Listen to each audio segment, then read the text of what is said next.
All right, we're live. Now we'll see who can guess my uniform if my name doesn't give it away.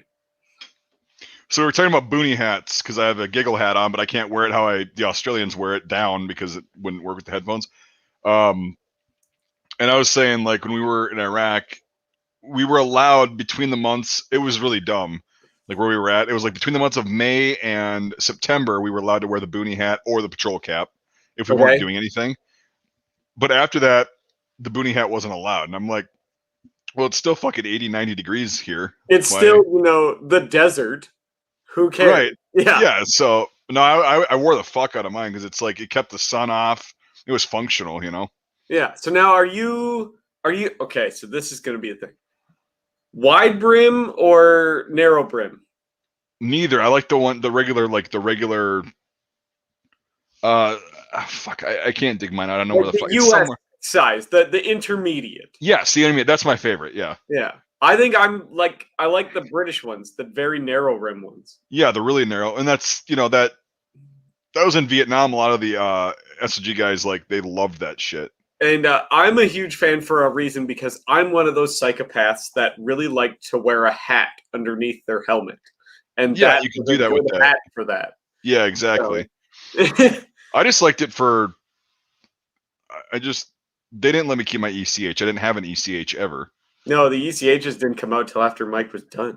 Way after. Well, no, actually, they came out while I was in Iraq in the testing phase, but no, they didn't come out till way after. So fair. Well, I mean, they've been working on this shit since like 2004, supposedly.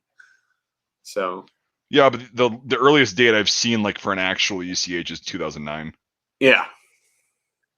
So.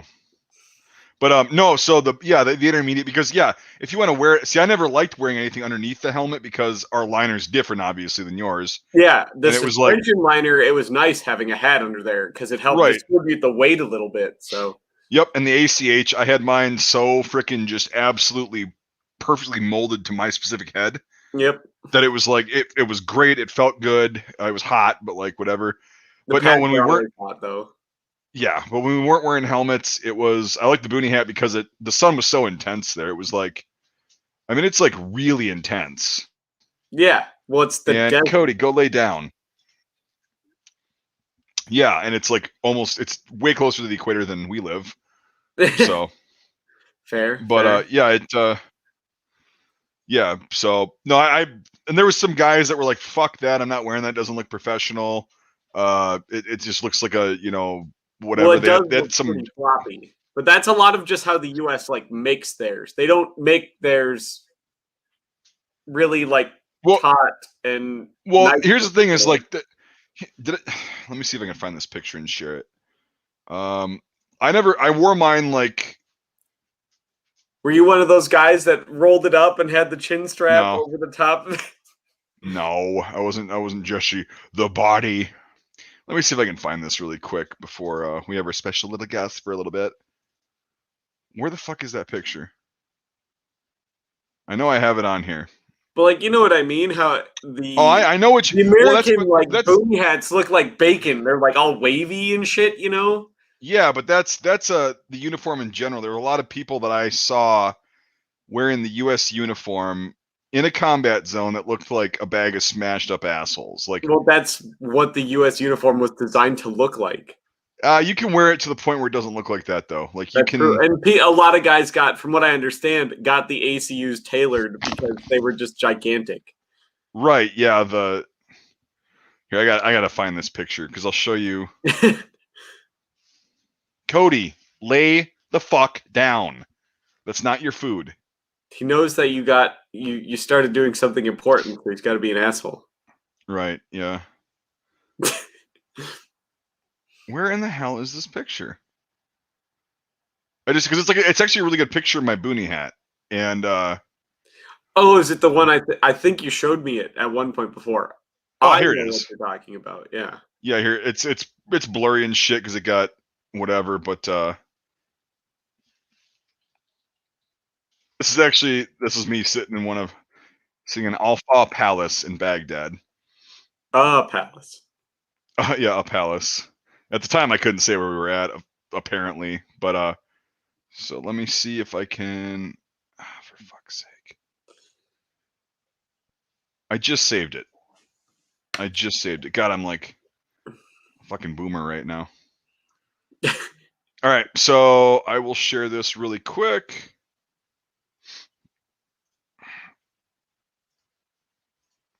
There. So yeah, that's the way I wore the floppy bacon hat. Yeah, but it wasn't like ridiculously. It didn't look like a fucking giggle hat, you know. Yeah. But it was functional, and I still have that hat. You know what's funny is I bought that son of a bitch. That's a proper brand hat. Really? Because the brim was a little bit shorter than the issued ones, just a little bit. Yeah. And so yeah, I wore that whole. You know, it's a private purchase hat, and never have washed it, so it's still pretty firm. Gross. Yeah, it's like the rank you see on there right now is like, it's got a lot of rust. A lot of tarnish. Yeah. Yeah, it's like green right now, but Ish. Yeah. So, but yeah, there were some people that just wore it like a floppy, like, you know, you're at a baseball game in the US, and I'm like, well, and they were too big for them and shit, and it's just like, oh my god. Yeah. Well, that's everyone though. Have you seen the Canadian ones? The brim on those is like this. They're like gigantic, and they have the like neck flap that snaps on. They're the wide brims. Yeah, they're awful as fuck because they look really good until you get that hat wet to any degree, and then it wrinkles super bad, and it becomes super awkward and a bitch to deal with. Yeah. But the cool flap that nobody ever used and threw away. Well, the Brits do the same thing. Yeah, but it's like the hat itself protects if you wear it right. Yeah, it protects against that already. So I never saw the point in that. Like, it's just if you find one with the flap, it's worth $400. Without the flap, it's worth $80. Right. So that's the difference. So nobody ever used them though, and they threw them away. Yeah, I mean, I would have. Because you got a fucking sombrero on. Why do you need a neck flap attachment? Yeah. So it didn't make any goddamn sense. But then again, what does make any goddamn sense as far as what the military decides to adopt? But another reason I like the Boonie hat is if you're going on something like this, obviously did not apply in Iraq at all, where I was at. But if you're going on some like operation where you don't want to wear a helmet, and you're going for lightweight, the Boonie hat does break up the silhouette a lot better than a patrol cap. Yeah, it does. You can crumple the rain off you a little better. Yep, and the moisture and everything and whatever. So, you know, like, I don't know. I think it has its place for sure, and there's a lot of people that I respect highly as soldiers and Marines that were like, nah, fuck that. That say, nah, never wore it. Yep. But whatever. Sure. Bring the campaign hat back. That's what we need. That we actually do. I think, dude. I think honestly, but think with drill instructors and drill sergeants wear them, so it's like we can't do that anymore. But I think that was a really functional piece of fucking equipment. It was a super functional piece of headgear, and I think it needs to come back. Well, it can't in the U.S. at least. We'll give the drill sergeants a cool red one or something like that. Or give them a beret like Canada uses. There you go. In the UK. No, we're not the UK. Fuck that.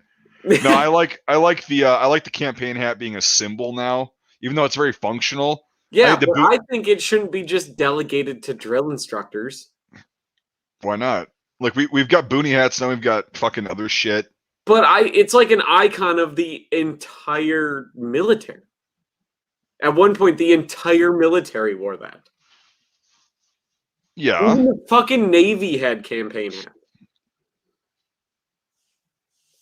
Did they? I don't know. Yeah, they had what was called a tropical sun hat. That was a felt campaign hat, except it was how about this? Now that you just brought that up, pith helmets. Yes, we need those back too. I agree. I feel like that would be like, obviously it doesn't need to be like the actual like made out of cork heavy as shit ones, but like during like World War II, they had like the fucking like wicker ones with the plastic over them or whatever. Yeah, it was like the resin with the canvas outside. Yeah, cover. Why not do that? Yeah, I don't know. I mean, the Army already adopted the cool fucking World War II dress uniform again, so. Right, which, I don't know, like. Which should have been done a long time ago, but now they're just going to get confused for Marines rather than airmen. No, they're. What? Because the Marines have a green uniform, have a like the weird green uniform Yeah, too. their class. I think that's their class A's. I don't know. They have so many fucking uniforms. Yeah. Like it was nice because like being in the army, it was like you have your combat uniform and you have your dress uniform. Your class A's or class B's is just the class A without the top. Without the jacket. But all your without the jacket, your medals are all on there and shit. And that was like it. Yeah, that makes sense. Why do you need 5 different dress uniforms? Oh Christ! Somebody showed up. Hello. Oh God, I'm not in uniform. Well, I mean, you came to the party. Like, you knew what was gonna. You knew what to expect. You knew what to expect. Here's a fake shuffle. I suppose. There you go. There you go. There well, you that's go. something. Although it makes me look more like an imperial Japanese. Oh yeah, I was just gonna say like with the neck You look flap. Japanese now, yeah. Actually, Well, no, French Foreign Legion, man. French Foreign Legion, anybody goes. So That's fair. yeah. Check this out. So. Check this out. Oh Yeah. Even better. Oh yeah. Even better. He sent me a picture. He sent me a picture the other day with his. He was shooting a Type 38, and I was like, dude, we should make like some fucking cancerous video. I got a Type 99. Oh my god. And I wasn't even thinking about this at the moment. I was just saying because I got this when I was in Japan. And I told Josh, I'm gonna shoot the Arasaka on the course with the headband. With the headband. So I was just screwing around, but then I have this bombardier jacket that I had made for me from Afghanistan.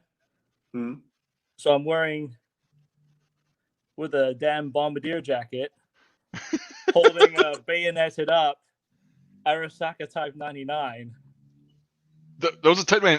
The long rifle then? Because it looked like a Type 38. No, mine's the 99 here. I'm not wearing this to my in-laws. I'm actually headed over to dinner with. Yeah, you were saying that. Oh, like a damn the in-laws. No, that was funny as shit though. Although my family did fight the Japanese, so my grandfather would very much disapprove of my. Just try your best to explain. It's for the history, man. It's for the history. For the history. Oh god. So how's everyone? Fantastic. Good. How about yourself?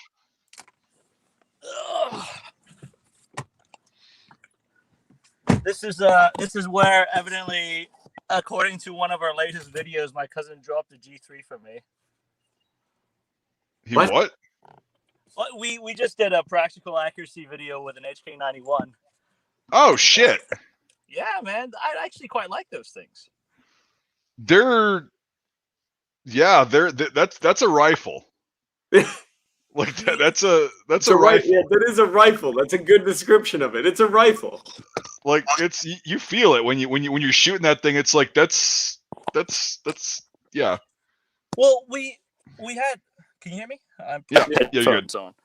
Yeah, so we had discussion about the HK91 because I do think it's very misrepresented in the States because of a lot of the early century, not the later C308s that were contracted. Oh, you mean the earlier Setmes? Yeah, Yeah. I actually started one of my first military, let's say, what's the correct term now? Military style rifle? Yeah, I don't care. Yeah, whatever. It was a parts kit built into a semi-auto, and it was just the worst. I mean, they had ground down my bolt, and of course, I mean, I was. Yep.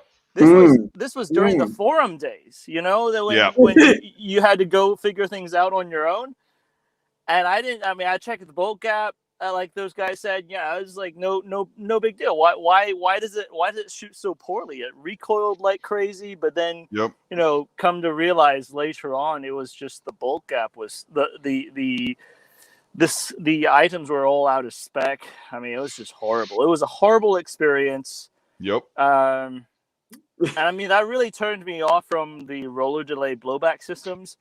until I actually shot an actual German HK91.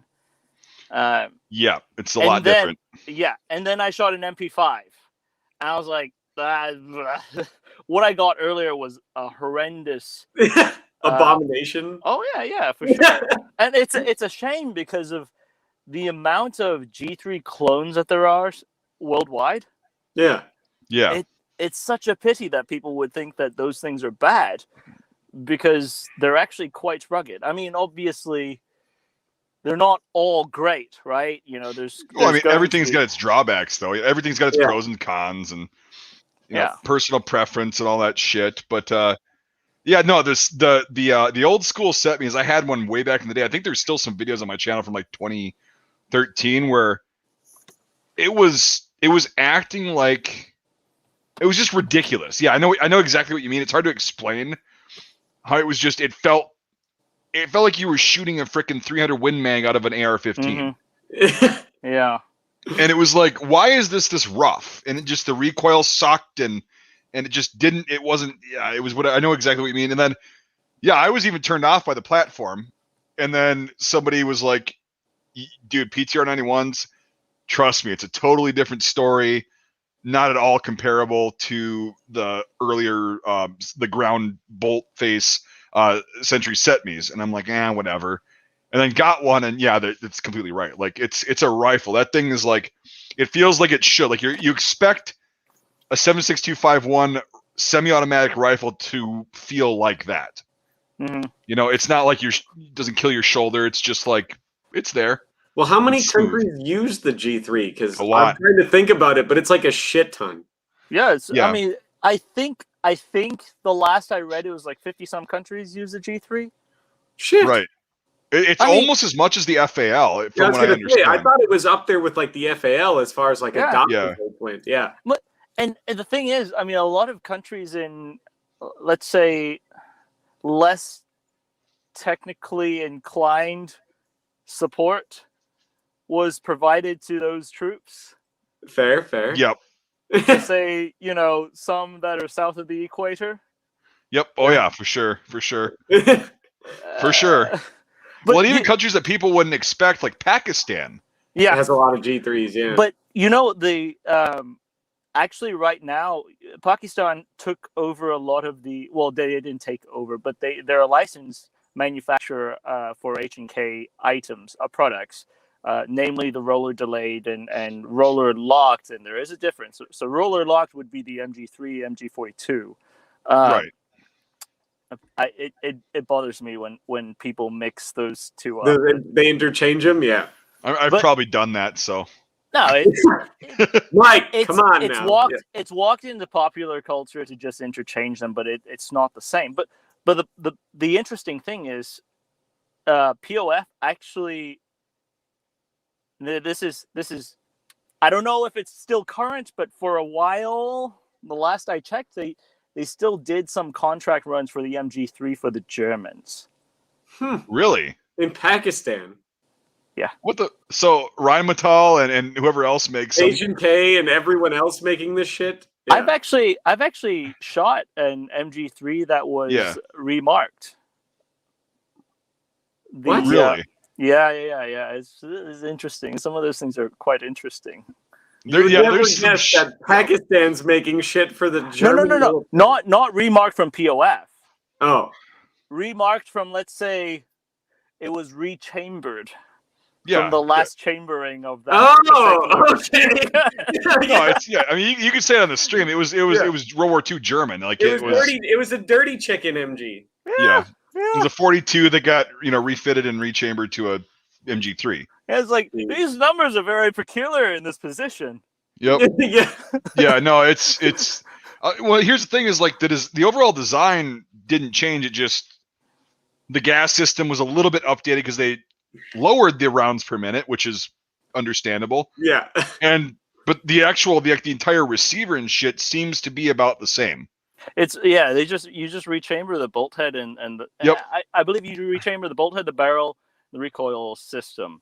The recoil system and they fucked with the gas system a little bit from what I understand because just to lower the firing rate from I think it was 1200 to 800 now or 900. The MG3? Because it doesn't do 12. I know that, right? I thought the MG3 was right around 1,000. The MG3 is about 1,000. Okay, but they still dropped it a bit. Yes, but they're 12. I believe there's no gas though. So basically, it's. Am I still on, or did I? Yeah. Okay. I'm thinking. The way you change recoil system some of those. Yep. It's the rollers. Recoil. You screw with some of the roller and the roller dimensions to give it a different lock time. That's what I was thinking, and I fucked it up. Yep. It's so crazy that they even came up with that idea. I mean, you're talking about 7.92 and 8mm Mauser. Yep. Cartridge in any type of blowback system is freaking nuts. Like, now you know how I feel, Mike. Shut up. Am I back on? Yeah, you're back. You're back on. It's all right. We we're dealing with Matt from Funbusters. He was driving and shit, so yeah, it cuts out. It's all good. Oh, yeah, that's right. They don't have a gas system. It's all blowback, and they fucked the roller. Yeah. That's impressive that they came out with that. So, well, I mean, look at all the other shit Germany developed in World War II. You know, the jet engine and all of this other shit, infrared technology. All right, we'll see it. Sorry, I had to get rolling here. There we go. No, it's all good. Like, you just popped in. That's fine. It was short notice. It was about 5 minutes before we actually popped on the stream. I'm like, is this live right now? Yeah, we're live. Oh, there's a whopping 53 people watching us. Woo! Yeah. Well, this is how I actually talk. Yeah. Oh, you have your in front of the camera voice. It's the same. Yeah, it's the same. Exact same. I think you just talk a little bit slower on when you're doing your videos, just to like make sure people that don't speak English understand what you're saying, which is understandable. Yeah. Do my Cantonese accent. That's how I actually talk. I just in front of the camera, I draw back out the English school type of. Yeah, but it just. Yeah, but it is. But like, no, I mean, it's still it's a very unique accent. People think you're from Korea. I was like, no. I mean, I like Korea. Don't get me wrong. Yeah. But like, there's a. I mean, okay. The downside, the bottom Korea is I'm a little bit more fond of the bottom Korea than the top side Korea. The top Korea, yeah. Oh, weird. Never would have expected anybody in the Western world to say that. Yeah, top. Although if they ever open up Pyongyang, I would love to see. I say that all the time. I'm like, if North Korea became a tourist place, I'm like, I would go. Yeah. Hell yeah. Yeah, I mean, it's the same with like I still haven't gotten to go to Cuba, but that's a place that I've always wanted to go because they've got those colorful cars and. That's not really a thing, so. Well, what, Cuba? The like colorful cars, like there's like almost no 1950s cars left. So.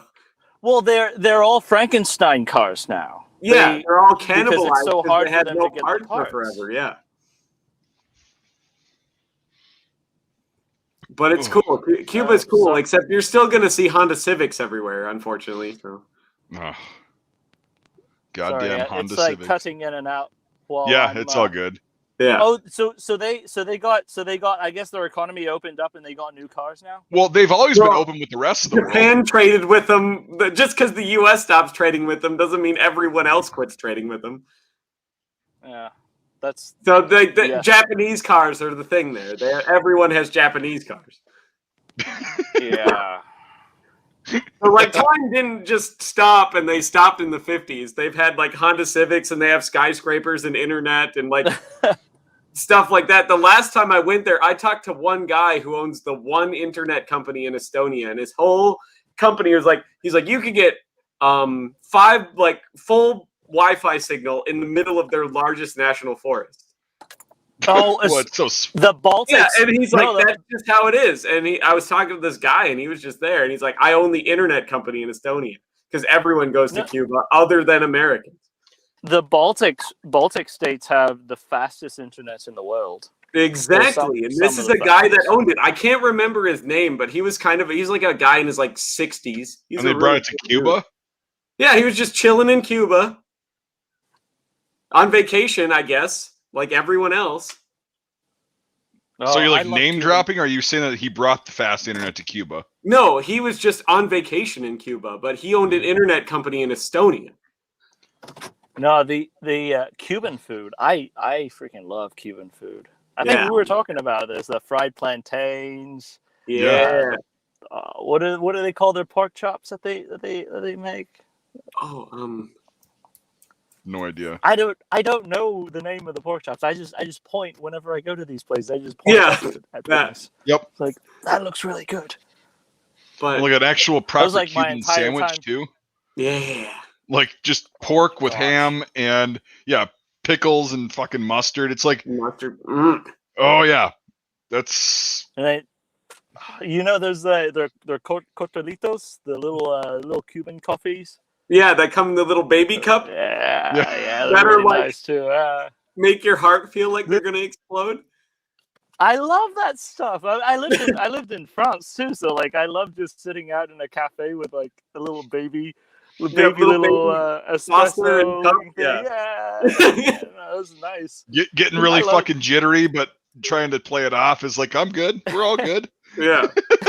That Cuban coffee does not mess around though. That crap has so much caffeine in it. They give you like a little shot of it, and that's like it. That's like 5 shots of espresso equivalent of caffeine. That's all you need is that little shot.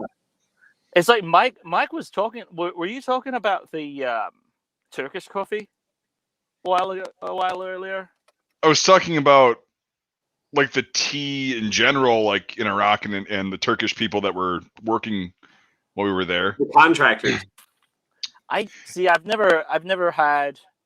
When I was in Turkey, I almost exclusively drank coffee, and it was kind of like that. But it was, in the States, if you drink a lot of, in the States you just do like, I don't know, like I guess drip coffee, or you go do fancy coffee at Starbucks. But over especially around in France, Italy, and then Turkey, all those places, you're going to have a little bit of grit in your coffee, and that's just normal. Yeah. It sounds kind of shitty, but I kind of miss that type of, I don't know, it's that raw coffee type of flavor. Yeah, and it's like poor people and whatever people that go out camping proper in the US have what's called cowboy coffee, where you make it in a fucking pot over a fire and you just dump the coffee in, and then you pour it in your cup and hope to God there's not that much grit, but there's always grit. It's a matter of how much. The way to do that is you don't fill it up all the way, and then you pour in a little cold or room temperature water, and it causes all the. I used to work at a coffee place. No, we're talking cooking over a fire. To the bottom, and then you just only drink the top bit, and you hardly get any, but you still get some. Well, we're dumb. We're just dumb, simple folk. Well, and Mike, we didn't do that. You're an infantryman. Stuff that you bring coffee. To the field. Like all that type of stuff. Like I never thought that would turn into a thing for hipsters. Oh, really? I know. It's like doing army coffie and like especially infantry coffee, because they don't give a fuck about us. All right, I wouldn't. I'm not talking that type of stuff. You just roll it in toilet paper and dip it so you can put it in your mouth. The Ranger dip. Yeah, you get it from the MRE. I've done that. Yeah. No.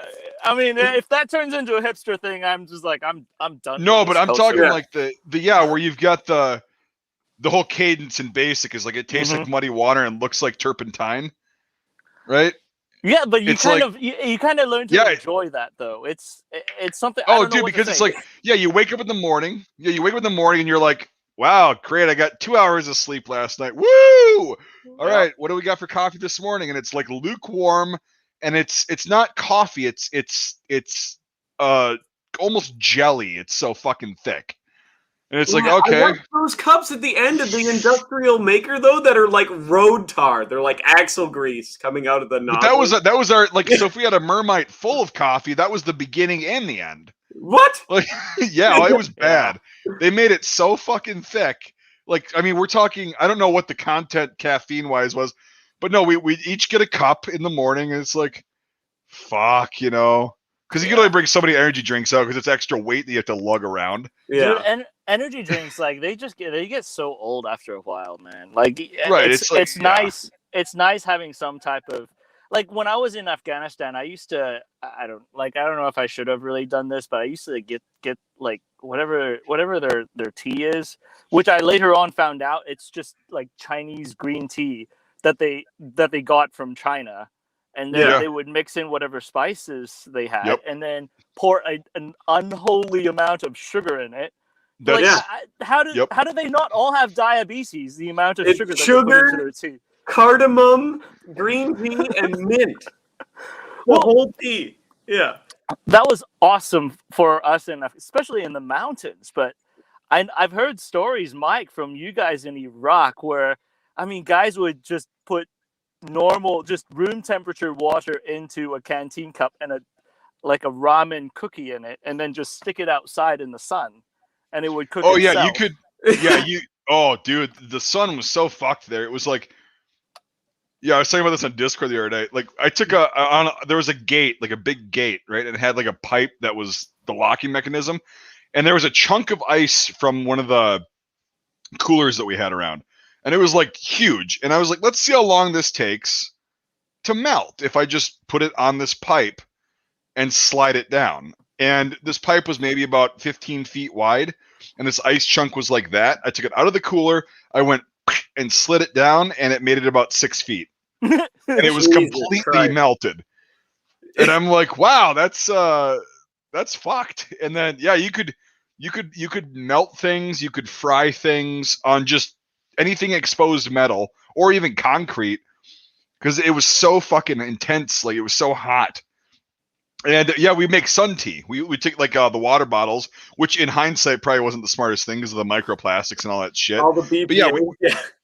We'd put 2 Lipton tea bags into a liter bottle and throw it up on a tea wall. We'd have like fucking 15 of these things lined up through the day, and then by 9 p.m. they're starting to cool down, and then we'd put them in the cooler in the ice, and by about 10 p.m. you'd have like good iced tea, like strong fucking oh Jesus. All this soldier, I mean, it's the same thing from the trenches in World War I all the way to now. It's honestly the parallels between soldiering and prison life are so similar. Yeah, it's uncanny. I mean, this is just like making prison wine, except I mean, obviously, you're under GO1 when you're in over in the Middle East. But a lot of people did level of industriousness to just get 1 or 2 creature comforts. Well, the Listerine bottles. Well, there's a story about that, and that's what I was just gonna say is GO1 exists, or General Order 1 for you guys that don't know that. It's like no alcohol, no porn, no just the dumb shit that when you go get deployed, stuff, obviously, yeah, and that existed for military and civilians to an extent. There were people that I worked with who were civilian contractors who would get like there's a Listerine style that's it's a white it's totally fucking opaque, the bottle. Yeah. You can't see through it. Okay. And he would get these bottles shipped to him full of fucking Jim Beam. That sounds awesome. From his family. And customs would be like, okay, it's Listerine, it's mouthwash, whatever. And he would roll around shit-faced in Iraq. And I'm like, okay. And there were also U.S. personnel. There were U.S. personnel that did that shit too, but whatever. But yeah, it's life. Yeah, people really haven't changed that much. And soldiers, that's why I do the analyzing historic photographs, because it's like it's so easy. No matter what country you're from, what time period it is, if you're in a shitty situation like that where everything sucks, you can just look at somebody if you've been in a shitty situation and be like, that look is so familiar. You know what I mean? Like, okay, I get it. You know, these guys are fucking around. They're doing this because it sucks. But yeah, you're right. You're right. Yeah. Okay. I'm about to have to go, but I see that. Yep. I'll drop an anecdote before I get out. So Please do. I'm not saying that as you know the good officer that I am, that I had partaken in any breaking of the GO1. I'm not saying that I did. I'm not saying I did not. However, if you are friends with the Poles, enough said. Yeah. They are very good traders. Yeah. It's like a live action role play, like a role playing game where you go to the trader and they open up the wares. Yeah. What are you buying? What are you selling? Yeah. The other place, whenever I was back in Bagram, we had an office that was right next to one of the headquarters was right next to the French counterpart. I was just gonna say the French. Awesome. So so the French. So I was one of the few. So I learned French when I was in college because I needed to use it for work later as a journalist because I to work overseas.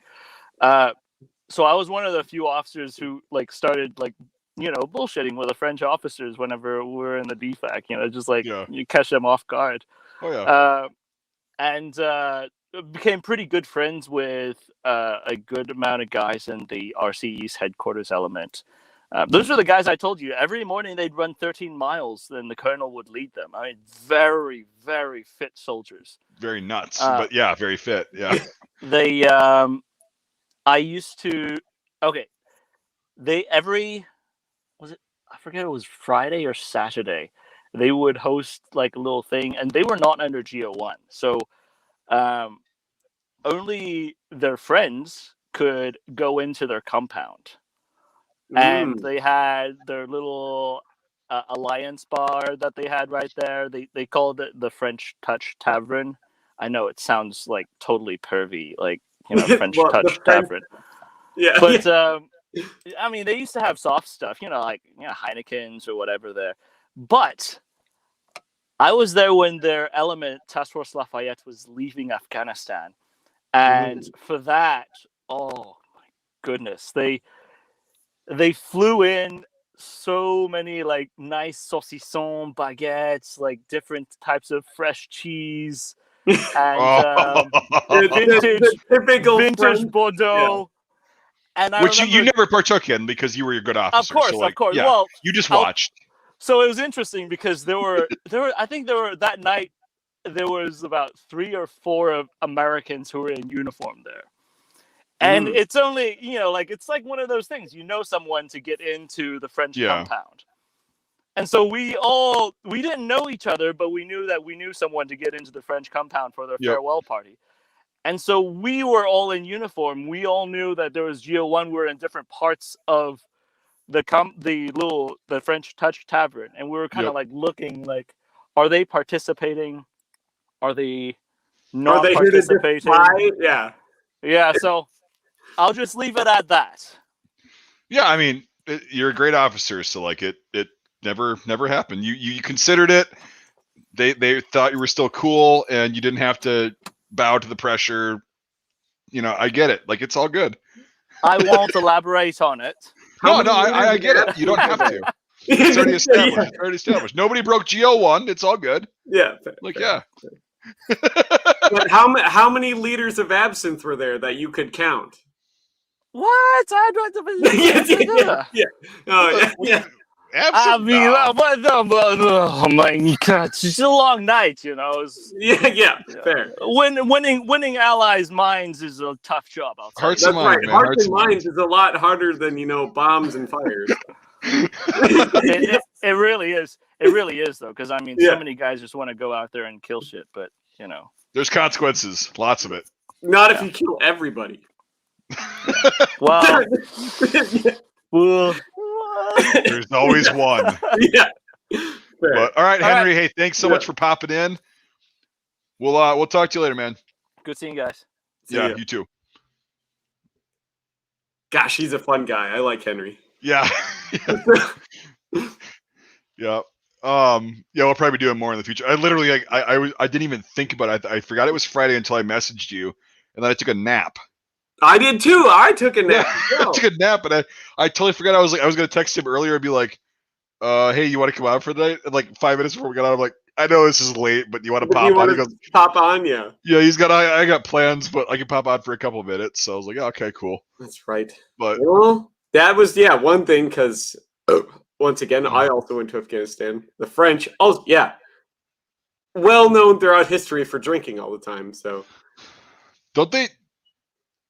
I know the Italians still have a wine ration. Do the French? The French, well, you're allowed, depending on what kind of drinks it is, I think it's like 3 to 5 drinks a day. Yeah, usually wine though, right? Well, if it was wine, I think you could have like 5 glasses, but obviously if you were more into spirits, I think it was like 3. You could have 3 drinks, But yes, they did have like technically a daily thing. If you so chose, right, you could drink every day technically, because they thought of it as a way to like de-stress, because this is obviously a hard job, and the alcohol, they're giving you just enough to take that edge off temporarily, not to like get plastered, but like just enough to take the edge off. And they knew that. I get it. So when did the British stop issuing rum? That would have been in the 80s. Yeah, that's what I thought. It was recent, but like, yeah, and the Canadians, the same date actually, they stopped also doing their, except theirs was, it was called the rum ration still, but it was whiskey. Typical fucking Canadians.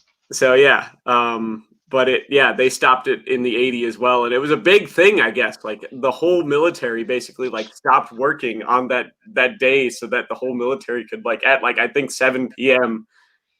just get shit rocked. Take their last like rum ration essentially, and it was like a big shot of everybody that wanted to participate did. So yeah, that's interesting. I remember like I think we talked about this the other a couple of streams ago, but like when the black soldiers from the U.S. were first going to France and they got there, they'd issue them the 2 liter of wine and the 2 liter of water. And these guys that had like. Right, these guys that had like no alcohol tolerance whatsoever because they didn't drink much. Yeah, they're like, "Well, I'm thirsty, so I'm just gonna drink this. Oh, it tastes kind of good. It's sweet." Yeah, and they were like shit faced, and the French were like, "Oh, how can these guys be shit faced?" Like, but that's also when like the French made wine that was like 14% alcohol. Oh yeah, it was like it was some good bum wine, to actually kill the bacteria. But these guys are like smashed out of their fucking mind, and they're like. What is wrong with these guys? Like, why can't they handle the 2 liters of wine we give you? It's only 2 liters. It's only 2 liters. Yes. God, and it's just funny to read about that. And then they because the Americans they didn't know like half a liter or like watered it down or something. Right? They were like, well, you're supposed to mix it. Like, you're not supposed to drink it straight like water. Yeah. But that was funny. Like one of the things that. These guys that are just like they're training and shit. And some of them actually, when they actually got to the front, were still doing that like very early on. Not for a long time, but like they're sitting there like shit faced in combat. It's like, well, but the British had that same problem too, along with the Canadians in World War I, because that's back when the rum ration still existed. You were technically allowed 2 tablespoons, and by a tablespoon, it was actually like their big, huge ass fucking like field spoon, Yeah. They would give you that in like a week's thing, because you're going off to the front or whatever. They'd be like, here's your week's worth of rum, but you're only allowed 2 tablespoons a day. And so soldiers would be like trading it, and other ones would be like saving it, and they would like literally alcohol poison themselves based off like stuff they would see. They would just drink like 2 bottles and just die.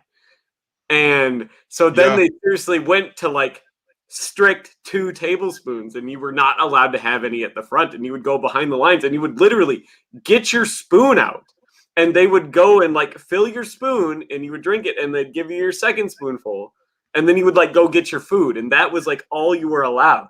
Right. Guys were literally like posting sentry duty face down in the mud, like plastic. Shit face. Yeah. Just gone. It's fucked. Yeah. And so they're like, we can't do this anymore. And they had to like literally go to back like to 2 spoons. You had to like have your spoon ready to get your fucking rum. Yep. You know how hard it is to drink rum out of a spoon? It can be done. You want it bad enough. It can be done. If you want it bad enough, you will see the shakiest motherfuckers be like goddamn statues when you get up there to get your rum. So for sure, yeah, it's insane. That's also the rum that was like 80% alcohol because it had to be like super shelf stable and real rum. Yeah, like that's why there's a thing. It's like still today they say a Navy proof rum is like 160 fucking proof. Yep. You know, it's like Bacardi 151 is just Navy proof. Pretty much, yeah. You know, that's the term. The Navy proof rum is like, and that's some strong shit though. I mean, and it's thick too because they put so much like spices and crap in it too. Right. So it's like cough syrup almost. Like if you've ever had like an actual bottle of like Navy strength rum, it's rough. I've not had Navy strength, but I've had actual spiced rum and like Kraken. You ever had that? Yeah. That's actual spice. It's only 80 proof, but like, I can imagine that twice as strong. True, but this is like they didn't filter it. They put just spices in the barrels of like rum. So like you would have like tar at the bottom of the bottle of all the like spices that. So like if they shook this barrel up a lot, which they would, you know, obviously like rolling it to get it out to like wherever. Right. You know, you would get like sediment in your kerosene essentially that you were drinking. Yeah. And so not only was it like so high proof that it was just burn, you would also get like chunks of cinnamon in between your teeth. It's literally swish is what it is. What it is. That will just like burn your obviously gingivitis infected gums after, you know, because nobody brushed their teeth back then. It's swish. Basically, yeah. Oh, swish. It's this dirty fucking liquor. God, my fucking barely get it into you, but when you do, it does get you some fucking drunk. Yeah, that's what it was. It was designed to be so shelf stable and so easy to produce and stuff. Yeah.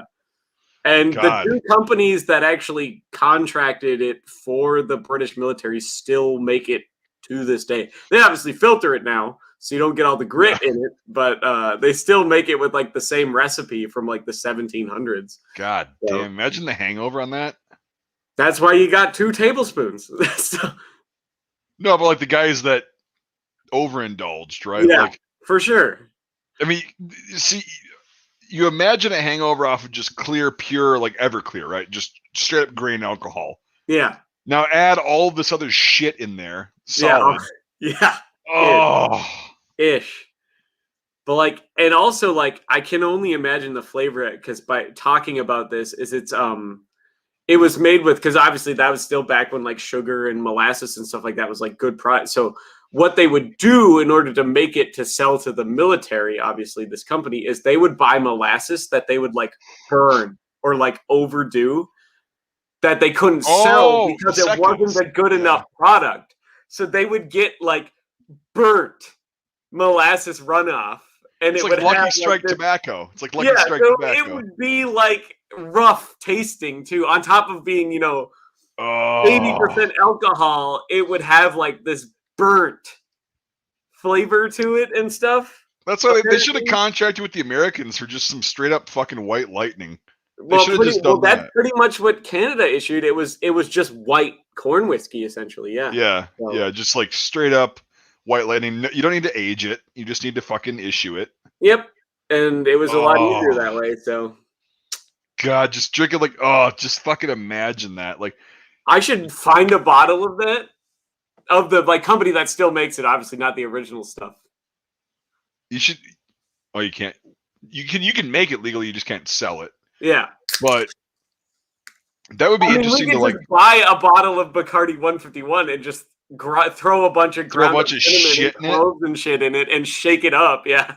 So and let it age for like a fucking 3-month period and be like, here we go. This is as close to the original. Do a cool video on the rum ration. Get our little enamel fucking teacups out. or your fucking mess kit cup, more likely. Yeah. Aluminum. So, So it's the gonna British leach. had the little white enamel teacup that you would put in your pack, and it would be through the routing strap. The little. Well, was it steel that it was enamel covered, or aluminum that was enamel covered? It was a steel. During World War I, it would have been a white enameled like steel or tin cup. Steel, okay, but it was metal. It wasn't just straight up porcelain. Yeah. And then it would be a in World War II they would switch to brown. Be a brown enameled steel or tin cup. So. God. Yeah. And it was a little like 4.5 ounce cup. That's all it was.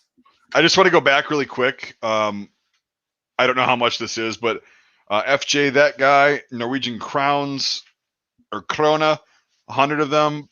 I don't care how much it is. Love your content. Give it the good work. Thank you so much. I just figured I'd address this because yeah. The super chat. How much is 100 Norwegian kroner? I guess I could look it up now. So, NOK to Where's Tom when you need him? He's probably asleep. He lives in Norway. So. Hong? No, Tom. What the fuck? He's from Norway. You know who he is. Roughly $10. Okay. Okay, cool. $10 is a lot of money. Yeah, that's a good super chat. Yeah, thanks.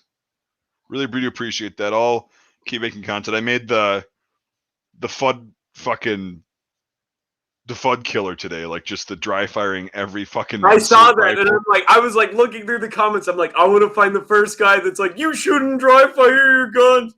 Not yet. We're waiting. I was like, I know, and I watched it like 3 hours after you posted it, and I was like, there's got to be one by now, and I was like scrolling through. Well, you saw the credit screen, right? Yeah. But you know, some idiot's gonna be the first. Oh yeah. The first one you do, he's already got the keyboard fingers going. You know. It's gonna, and he'll type a fucking novel, like a manifesto. Yeah, just like fucking, in there. Even though literally all of those guns, I guarantee, in training were dry fired. The only one that I have a concern with is the Type 99 because I literally broke the firing pin when I was a kid on that particular rifle. And there isn't a lot of firing pins left for those. No, they're expensive. I mean, they're around, but they're around, but they're expensive. Yeah. And so that was the only one, but no, we're good. It didn't break after the two dry fires. That would have been great on video though, to just watch the firing pin explode. Yep. Oh gosh. Weekend beer. I don't like beer though. You're not Canadian then. Well, a lot of Canadians actually don't like beer either. Molson. I'm more of a Labatt's fan. I mean, the real Labatt. The real Labatt's is good. Yeah. But like, I would still rather have a cocktail than a beer. Like, I'm not gonna be like, if there's only beer, I'm like, I guess I'm drinking beer. But I'm never gonna go to like a bar and be like, yeah, I'll have a beer. Yeah. So. This guy that was our neighbor back in my heavy drinking days, like 10 years ago. He went to Canada and he got some proper Labatt's that was like proper Labatt fucking blue, 8 something %, and he came back with it. He came back with a case of it, and we were sitting around one night, and there was 4 of us. We were drinking a lot, so we had a pretty high tolerance. We were doing all right by the end of that case. Like, you get like 2 or 3 of those Indian. That's all you need. Yeah, it was. We just kept going, and then it was borderline sick at that point because we were like, "Oh my god!" It's not like, well, I've done the same thing where like I bring some cases of Labatt's Blue to people, and these Americans who are drinking, their Busch lattes and shit like that. Yeah, and they're used to drinking 18 fucking cans in a night. I'm like, dial it back there, bud. Well, no, we knew it was stronger, but it tastes good. Like it's fantastic. It tastes different than the import shit, because they don't have to do certain shit to it. But it was good shit, and and it's still a relatively lighter beer, but it's higher in alcohol content. So exactly, and it tastes different. Like it's not as bitter as the American. It tastes a lot cleaner than a lot of American beer does. So. Well, and the shit that they have for import, because like the Labatt Blue that comes, it's here. It comes from Canada, but it's different. They make it. Well, it doesn't actually come from Canada. It's made in Colorado. Well, back under when we were licensed by Labatt's. It's actually owned by the Miller Coors company. When did they do that? Because like back when we were doing this, it said imported from Canada. This would have been like 2010, maybe. So we probably got the last bit of that yeah. shit. So yeah. But yeah, now there's a US version and it's owned by Miller Coors and it's made made literally in the Coors factory in Colorado. So yeah, which I mean, hey, when we wanted to do like a whole night of drinking beer and playing beer pong, I drink Keystone or Coors Light. Yeah, because it's like you can last all night. Yeah, it's like sex in a canoe. Yeah, they're both fucking near water. Yeah, pretty much. Yeah. Okay. Jonathan Gillespie.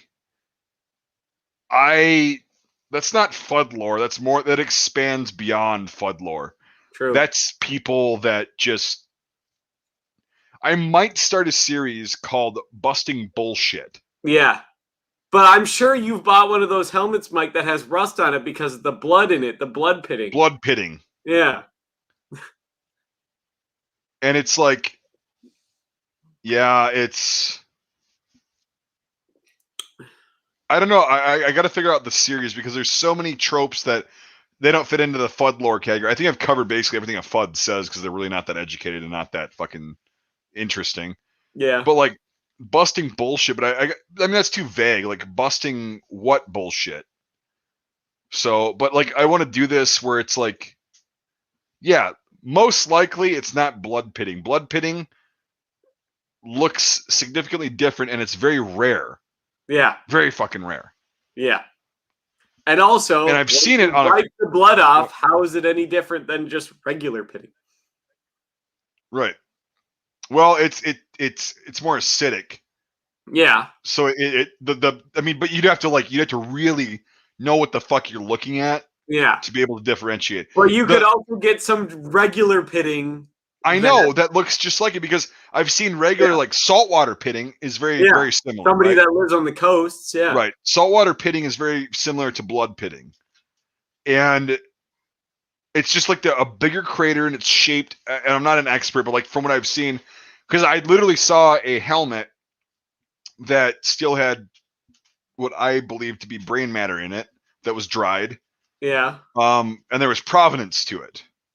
Like actual provenance to it. And I saw it and I looked at the pitting, the way it reacted with the steel, even through the paint. Like it ate through the paint. It ate through the paint, yeah.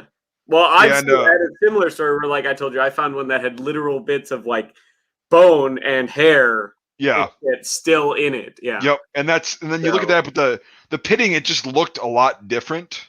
And I wish I would have gotten like pictures and I wish I would have taken, but it wasn't, it was like one of those things where I just stumbled on that opportunity and I wasn't thinking about it. Like, also, yeah, I was like 14 at the time I found this thing. I think I was like 17 or 18. Yeah. So.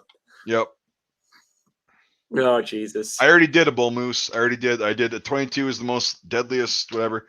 Just, yeah, go through the FUD. I'm not doing any more FUD lore things. I've already explained this multiple times, but you guys are mostly new. I'm not doing any more of those. A, they're not interesting because I've already covered everything they say. B, I'm going to try not to create that much more division among gun owners in the U.S. That's like we all got to get together. Yeah. So, and it also attracted the wrong crowd. Like I don't want people that are just here for the lulz and for the trolls. I don't want my channel to turn into fucking Reddit or 4chan. Oh shit. Well, I got to unsubscribe then. I'm just kidding. Like you ever were subscribed. I am. Jesus. I have been for years. No, you haven't. You lying sack of shit. No, I have been for years. No, you haven't. Yes, I have. No, you haven't. Yeah. You don't think I fucking know that? God, I know. Yeah, I get it. But yeah, it's like whatever. It's just mainly it was attracting the wrong crowd, and I don't think we should be divided. Blah blah blah. But like and that's why I won't do the range ninja shit anymore either, because it's like that attracted a crowd from another certain YouTuber that is strictly getting views off of meme culture. Not my style. I want to stay true to like my actual style, which is pretty dry and boring, but also can be funny. For dry and boring can be funny. So you could just Christoph Waltz it, be so dry and boring, but so good at what you do that you're also funny. All right, another super chat. So we got $5 this time.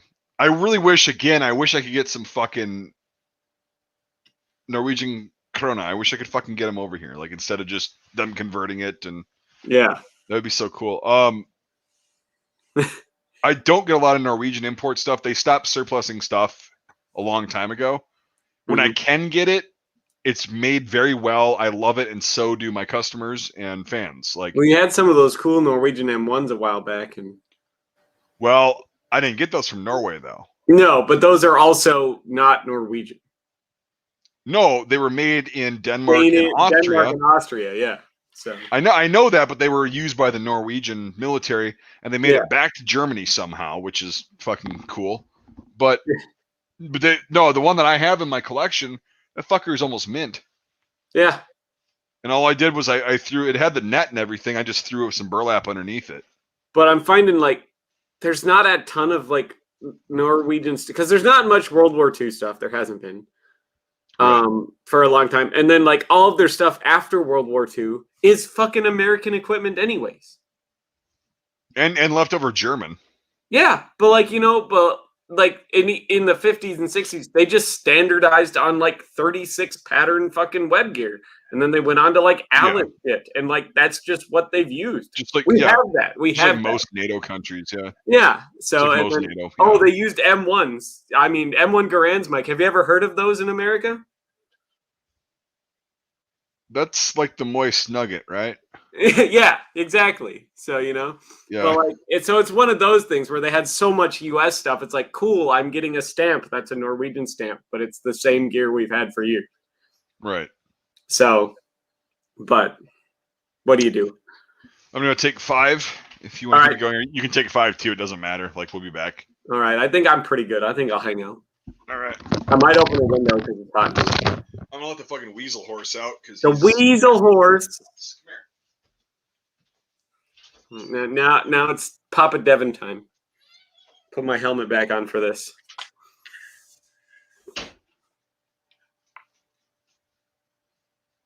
Papa Devon time. That's right. I'm looking at the chat just to confirm it from Cheddar Mozzarella.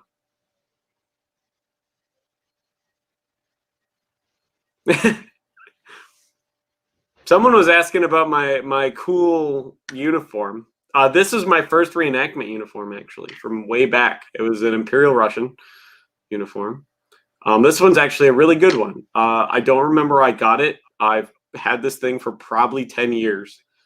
And it's from some like shady Russian site that probably doesn't exist anymore, that I would have no idea for how to track down.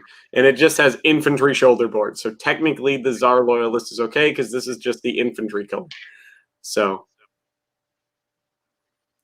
head of the Russian Empire. No, I would much rather be the Emperor of Mankind, Warhammer 40K style is how I would like to do that. That is not a can of Red Bull. It's a can of Coke. But it's the weird Coke vanilla coffee because I know the Coke guy and he gave me some because the box was broke in exchange for some goldfish crackers. Well, yeah, Remington Mosins are expensive at gun shows because it's an American Mosin.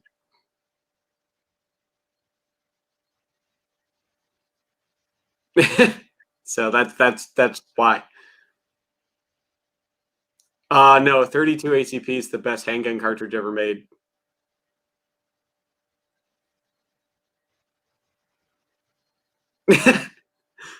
Hands down, the best handgun cartridge ever made. American Mosin, yeah. Remington made shit tons of Mosins for Russia during World War I. So, fun fact: Camo, the White Death, during his conscription, the M91 rifle he was issued was made by Remington. So, yeah. Well, New England Westinghouse was, yeah.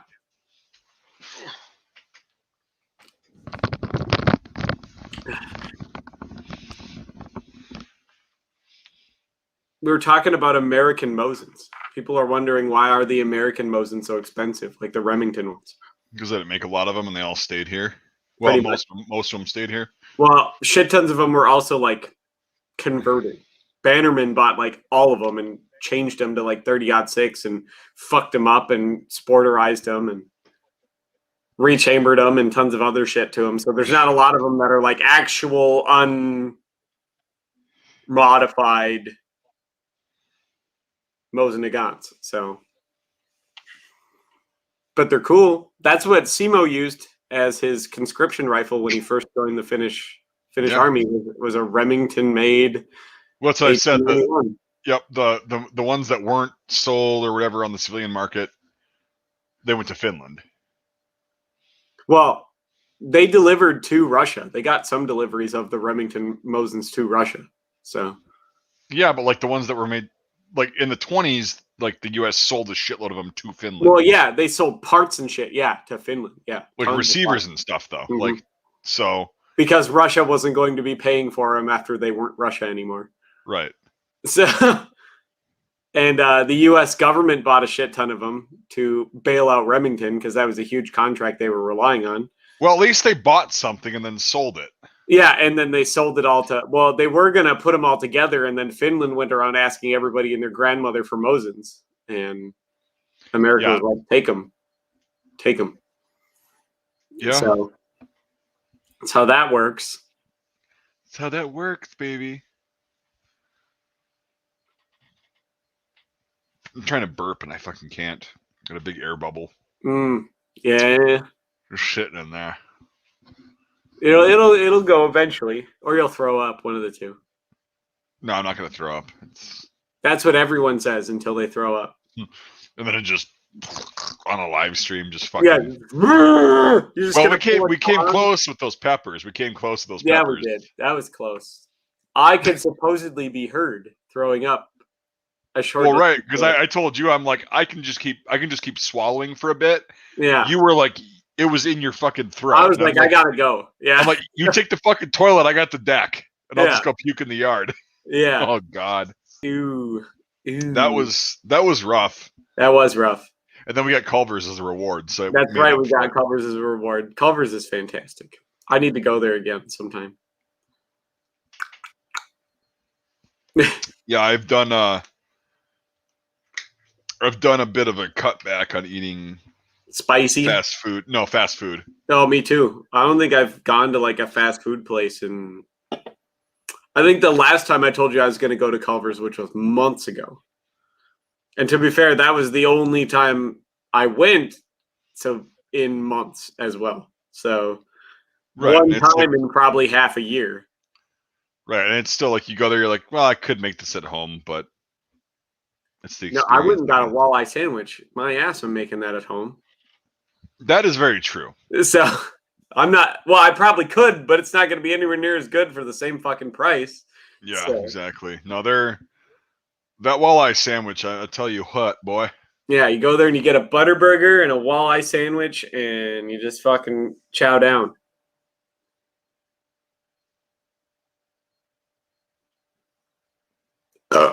Yeah, we got to have like a YouTuber meetup one day at a Culver's.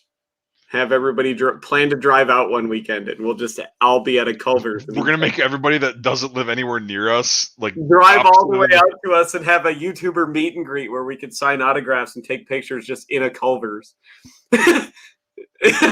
Once everything's like back open, that'd be funny as shit. We'll have to like call the place and be like, "Hey, can we have a YouTuber meet and greet at your restaurant? You want to sponsor our YouTuber meet and greet, Culver's?"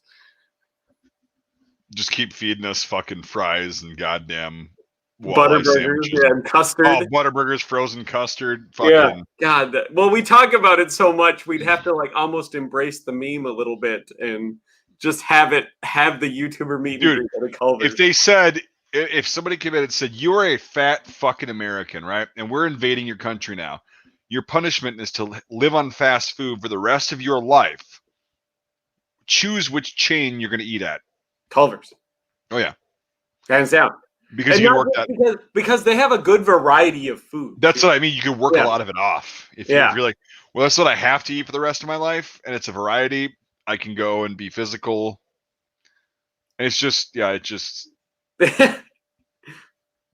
But I think we got to do that at some point. We got to be like, well, everybody that wants to be out to drive, well, we'll be here this day, like 4 months from now, and you can come out and take pictures and stuff and have a Culver's. It'd have to be in Scunny so I could fucking pack some goddamn heat. There you go. Yeah, I mean, Culver's is a Wisconsin company, to be fair. It is. And we have to do it in Wisconsin. So is Famous Dave's. A lot of people don't realize that. No, his first restaurant was in Minnesota, but no, it wasn't.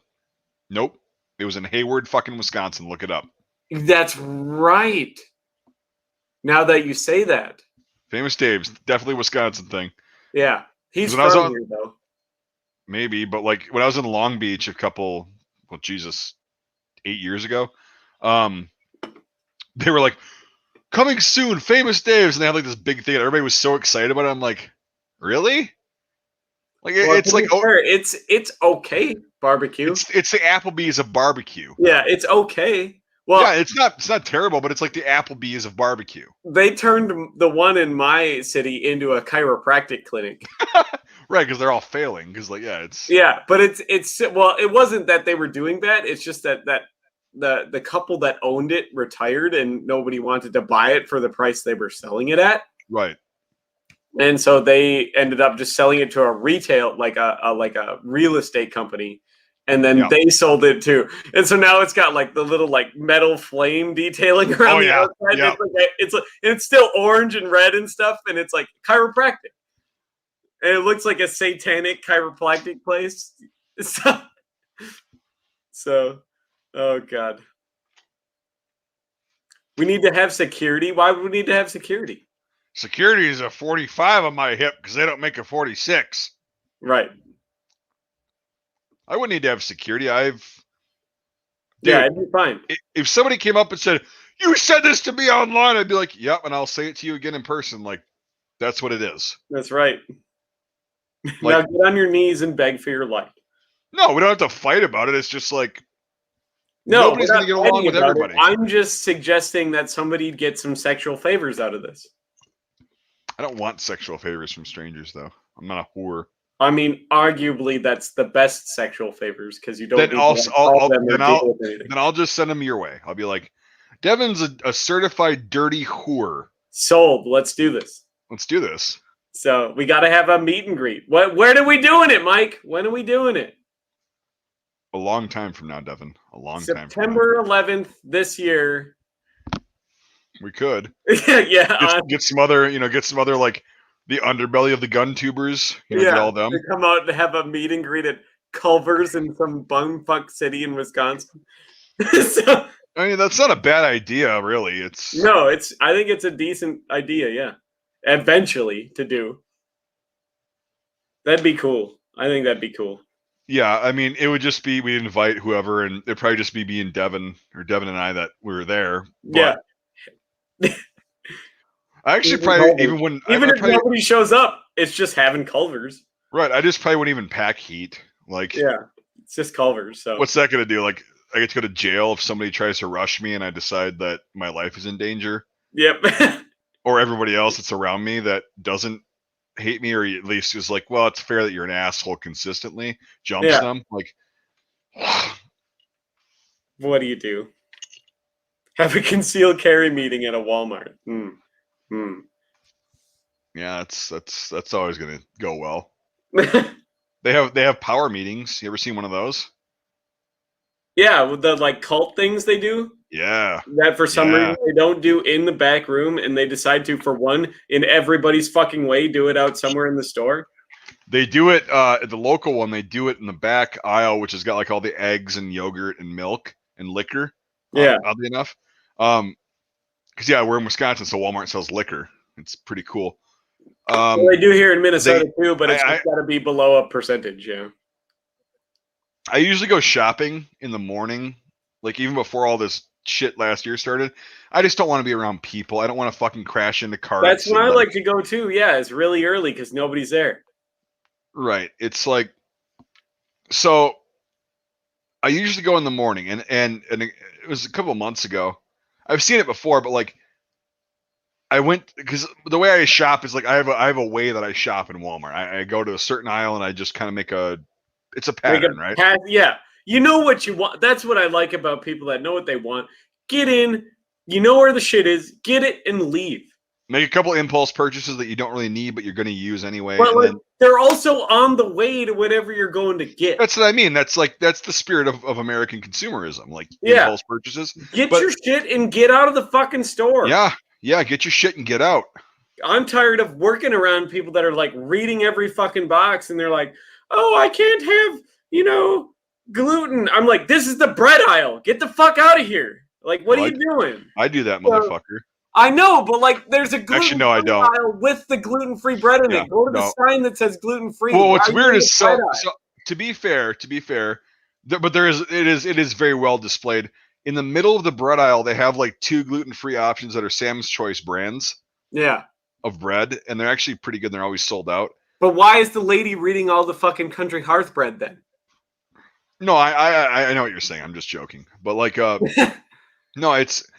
So anyway, so I go over to that aisle that I was just describing, the egg/yogurt aisle. Yeah. In the back, because they get you because eggs and milk are things that people go in there for regularly. And that's why they put them in the back. So you have to pass everything else. And you have to impulse purchase shit. That's how they make money. I know a lot of your minds are going to be like blown because, oh my God, that's why they do that. Yes, that's why they do that. It's been common knowledge for a long time. And that's why they put all the expensive shit on the top shelf. They want all the crap that people are going to buy the most right at like arm and eye height. Yep. But anyway, so I go there and I turn the aisle. And I'm like one of maybe 10 people in the whole fucking store, which is not that many. Yeah. And I turn the aisle and I see them doing their Walmart. Whoa. Their cult meeting, yeah. And I was like, oh, fuck. And they all, the leader looks at me and he goes, all right, let's get to it. And I'm like, oh, good. Cult meeting. It's a literal cult meeting, yeah. They probably thanked me because it got cut short. Fair. At least your people are doing it in one consistent place and when nobody's there. I see a lot of. I don't know if it's consistent. I don't know if it's consistent though. That was the one time. I go to a lot of Walmarts, and yeah, I know they will have meetings all the time, different points of the day. They'll normally have like a morning meeting, and then when the afternoon crew comes in, they'll have an afternoon meeting. But they'll do it in different places around the store. It's like one time up by the registers at like, I don't know, 4:30 p.m. when there's a shit ton of people in the store. Let's just have a fucking Walmart cult meeting in the middle of the fucking checkout area. That sounds smart. I mean, there's a reason why they say it doesn't take a head cashier at Walmart to figure that one out. But those people eventually end up being management. Yeah, they do. So or they get demoted if they're not, Yeah, or put in some dead store in the middle of nowhere. I forgot to mention too, by the way, this DPCU uniform that actually fits my fat ass. A Patreon supporter sent this to me. He's from Australia, and greatly appreciate that because I'm gonna be able to do a camouflage test video on a pattern that I didn't think was available in my size ever. It's around. It's like this past year. It's like I got a set of CAD pat that fits. You've got so much camouflage that. Like, nobody thought you were ever going to get. You just found. Yeah, because, like, so even if I were to lose a bunch of weight, it's still my size is really hard to get, Yeah. And so I've got this. He sent me the giggle hat. The pants fit great. It's fucking fantastic. So this year I'm planning on doing, like, Devon, I was telling you this, like, one of the weekends is not going to be any shooting. It's just going to be camouflage tests. We could do that. That's fine. And if you have any camo too, we'll do it on, your shit. Like you can be the subject of the video. Yeah, I'll bring the Turkish Marine camo out. We'll test that out. Perfect. Yeah, just a bunch of weird shit. Yeah. Yeah, because there's a place that I haven't taken you. Okay. And it's very close. I'm learning secrets. Is this like Makeout Ridge or something like that? You'll see it and be like, wow, this is cool. I hope so. I'm not shitting you. It's and it's not that far from where I'm at. It's really not that far. It's like 10 minutes. Oh, perfect. Even better. It's not the state park, but it's like anyway, so it's going to be really cool. Awesome already. I'm on board. It overlooks the river, we'll say that. Oh, I think you told me about this because you said when we get the Austrian stuff, we got to go there and take pictures. Yeah. We got to go take some vintage pictures. No, that was in South Dakota. Oh, okay. The Black Hills look like the Dolomites. I'm not shitting you. Like I'm not shitting you. But no, here is we're gonna do some camouflage tests. I don't want to do weapons with it. Like Brent does weapons and he does like a loadout. No, you don't need weapons to do a camouflage test. It's a camouflage test. Right. And like Brent, test. but no, I appreciate Brent's his style of like doing a whole loadout with a weapon because that's what it's made for. But I just want to do like the unarmed. Yep. Here's to find how good this pattern works. Right. More about the pattern than the whole uniform. Right. And like Brent, I've talked to him, and honest to God, like everybody that says, "Oh, you're just copying him," which is actually not that many people, but it's still a few, and they're probably not going to watch this. Didn't he copy it from you? No, he didn't. No, he just did his own thing. That's like the theme of his channel is like infantry tactics and everything infantry related. He was obviously 0331 is infantry in the Marine Corps, and so I know that, but I don't know any like Marines. Yeah. So. So no, the Marines, their MOSs are like numbers with it's like it's a 4-digit number. Typical America, can't just be the same. Right. So the Army is like a 2-digit number usually with a letter after it. Okay, denoting like like 11 Bravo is infantry, 11 Charlie is infantry, but you're mortar qualified. 11 Alpha is an infantry officer. And 11 Hotel used to be anti-tank infantry, like a specialty. Yeah. And 11 Mike used to be armored what is it called? But Bradley driver. Okay. Infantry fighting vehicle driver. Yeah. I don't know if it's armor. I forgot what the actual name of that. But like so, but in the Marine Corps, like 0311 is infantry. That's just straight up. 03 something else is a machine gunner. Like they get really specific. Okay. Because like as an 11 Bravo, you can be a 203 gunner, you can be a fucking 240 gunner, you can be a saw gunner, and it's all 11 Bravo. So they all have every different weapon platform is a different number. It's kind of in the Marine Corps, yes. But you go through special extra training for your weapon platform. For your weapon, yes. Okay. And it's very, very specific. Right. But yeah, so that's why like Brent 0331, he was a grunt. He was a Marine Corps infantryman. Oh, okay. And so anyway, no, his style is fantastic because I've definitely watched his videos, yeah. Yeah, so and it was funny is like I had watched his videos before I started doing the camo tests, like his camo test videos, like the he was just basic because there's a lot of crossover between Marine Corps infantry and Army infantry. There's a lot of crossover. Yeah. Right? Well, the infantry. Right. But the basic shit like the considerations for your fighting position and all that shit. Yeah. And the what your loadout, your individual loadout, like what gear are you going to be taking for this? And he covers all that shit. And it was like a year or so after I did my first camouflage test that I discovered that he did that too. And then he started commenting on my shit, and I'm like, dude, I wasn't trying to copy you. He's like, no, it's all good. Like he goes, I'm in Texas. Like I have a very limited, whatever. He's like, fucking A. Oh, I thought he lives in Texas. Yeah. Wherever he's doing those videos, I thought he lived further north. No, he's in Texas, but he's got access to a desert environment too, which is not that far from him, which is where he does a lot of the desert stuff, which I can't fucking do here. Fair. I mean, we could find a gravel pit somewhere. That's not the same. I mean, it's better than nothing. I don't know. Like, I would have to go to the Southwest to like feel comfortable doing a desert camouflage test video. Fair. And that's that desert's different than the Middle Eastern desert. It's different from the Sahara. It's the Mongolian desert. It's different. Like, you mean the Gobi Desert? Mm-hmm. I call it Mongolia because I want them to stay autonomous. But well, nobody wants Mongolia anyways. There's nothing there. Oh, it's just a matter of time. Trust me. I mean, they don't have oil. They don't have a lot of minerals. It's a matter of time. It's an idealistic thing. But anyway. I mean, China likes land. China likes stuff. That's what I mean. But so yeah, and it's weird because like I was talking with the guy that sent me this stuff, right? He lives in Western Australia. and they're outback. It's technically semi-arid, right? That's the environment. And then you get to the middle of Australia, which is a desert. And their lighting there, the way the light reflects off of everything and the human. Well, Australia is very red, isn't it? It's red and orange. Yep. Yeah. Very red and orange. And so they're like, this works well in a lot of parts of Australia. In the wooded areas, in the outback areas, and that's fine because countries usually base their camouflage on their own terrain for defense, which is understandable. Makes sense, yeah. Yeah, absolutely. Now, their desert, their what the fuck is it called? D something, whatever. They're Australia's desert camouflage. It's deep something, whatever. DPDU. Yeah, disruptive pattern desert uniform. Yeah, DPDCU or something like that.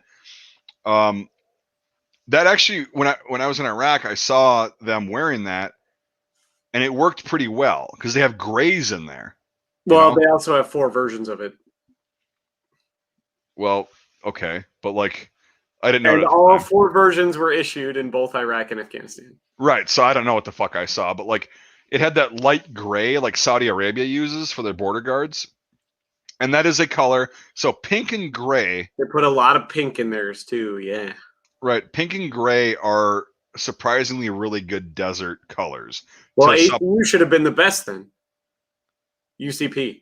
But it's dark. But it's gray. Well, to a lot of people, it's green. What, like 15%? No, it's a lot more than that. Like it's 20%? Mostly female? Most people see green when they see a shade of like sage green when they look at UCP. Looks very gray. Mm-hmm. No, I agree, but like, and also the way. So again, the lighting. Okay, so we'll use that as an example. So it was weird because we had 2 uniforms when I was in Iraq. We had the FRAC U's, the flame retardant Army combat uniform, which was the lighter one with rayon and all that shit. Yeah. Different composition, different dyes. Because we also wore the regular like 50-50 nylon cotton shit. Yeah. The FRAC U's, when you'd wash them once, the lighting would make them look more pink.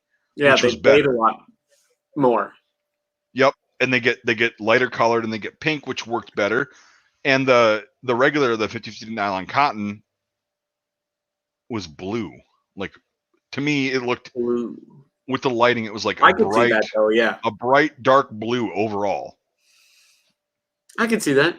And so yeah, it was weird, but no, the Aussies, their desert pattern seemed good. Yeah. And I mean, it made them look like a bunch of goddamn Dalmatians. Yeah, according to the Brits. But and then so when I was there, the Brits were actually still wearing desert DPM, right? Yeah. And that worked. Nice true color crap. Yeah, but it worked great. Yeah. It did. And let's see who else I saw. The Poles were wearing a desert camouflage. It wasn't Pantera. It was like a Flecktarn variant. It was the it looked like Flecktarn, but like way more brown. Well, yeah, kind of. I don't know. It's well, right the Arid Fleck is just the Tropentarn with more brown in it. Yeah, but it was their own version of it. Like fair, yeah. I'd have to go research. Similar though, yeah. Mm-hmm. Yeah, and it was a little bit dark, like chocolate chip. Yeah. Right? But it still worked better than UCP. Let's see who else was there. The Brits, the Romanians. They were wearing DPM. Yeah, desert DPM. Yep. And did you see any of the Bulgarians there with their tricolor desert DPM? No, I didn't. But in Kuwait, I saw a lot more of coalition forces because a lot of them are going to Afghanistan. So a lot more of them went to Afghanistan than Iraq. I'm just wondering, like in Iraq,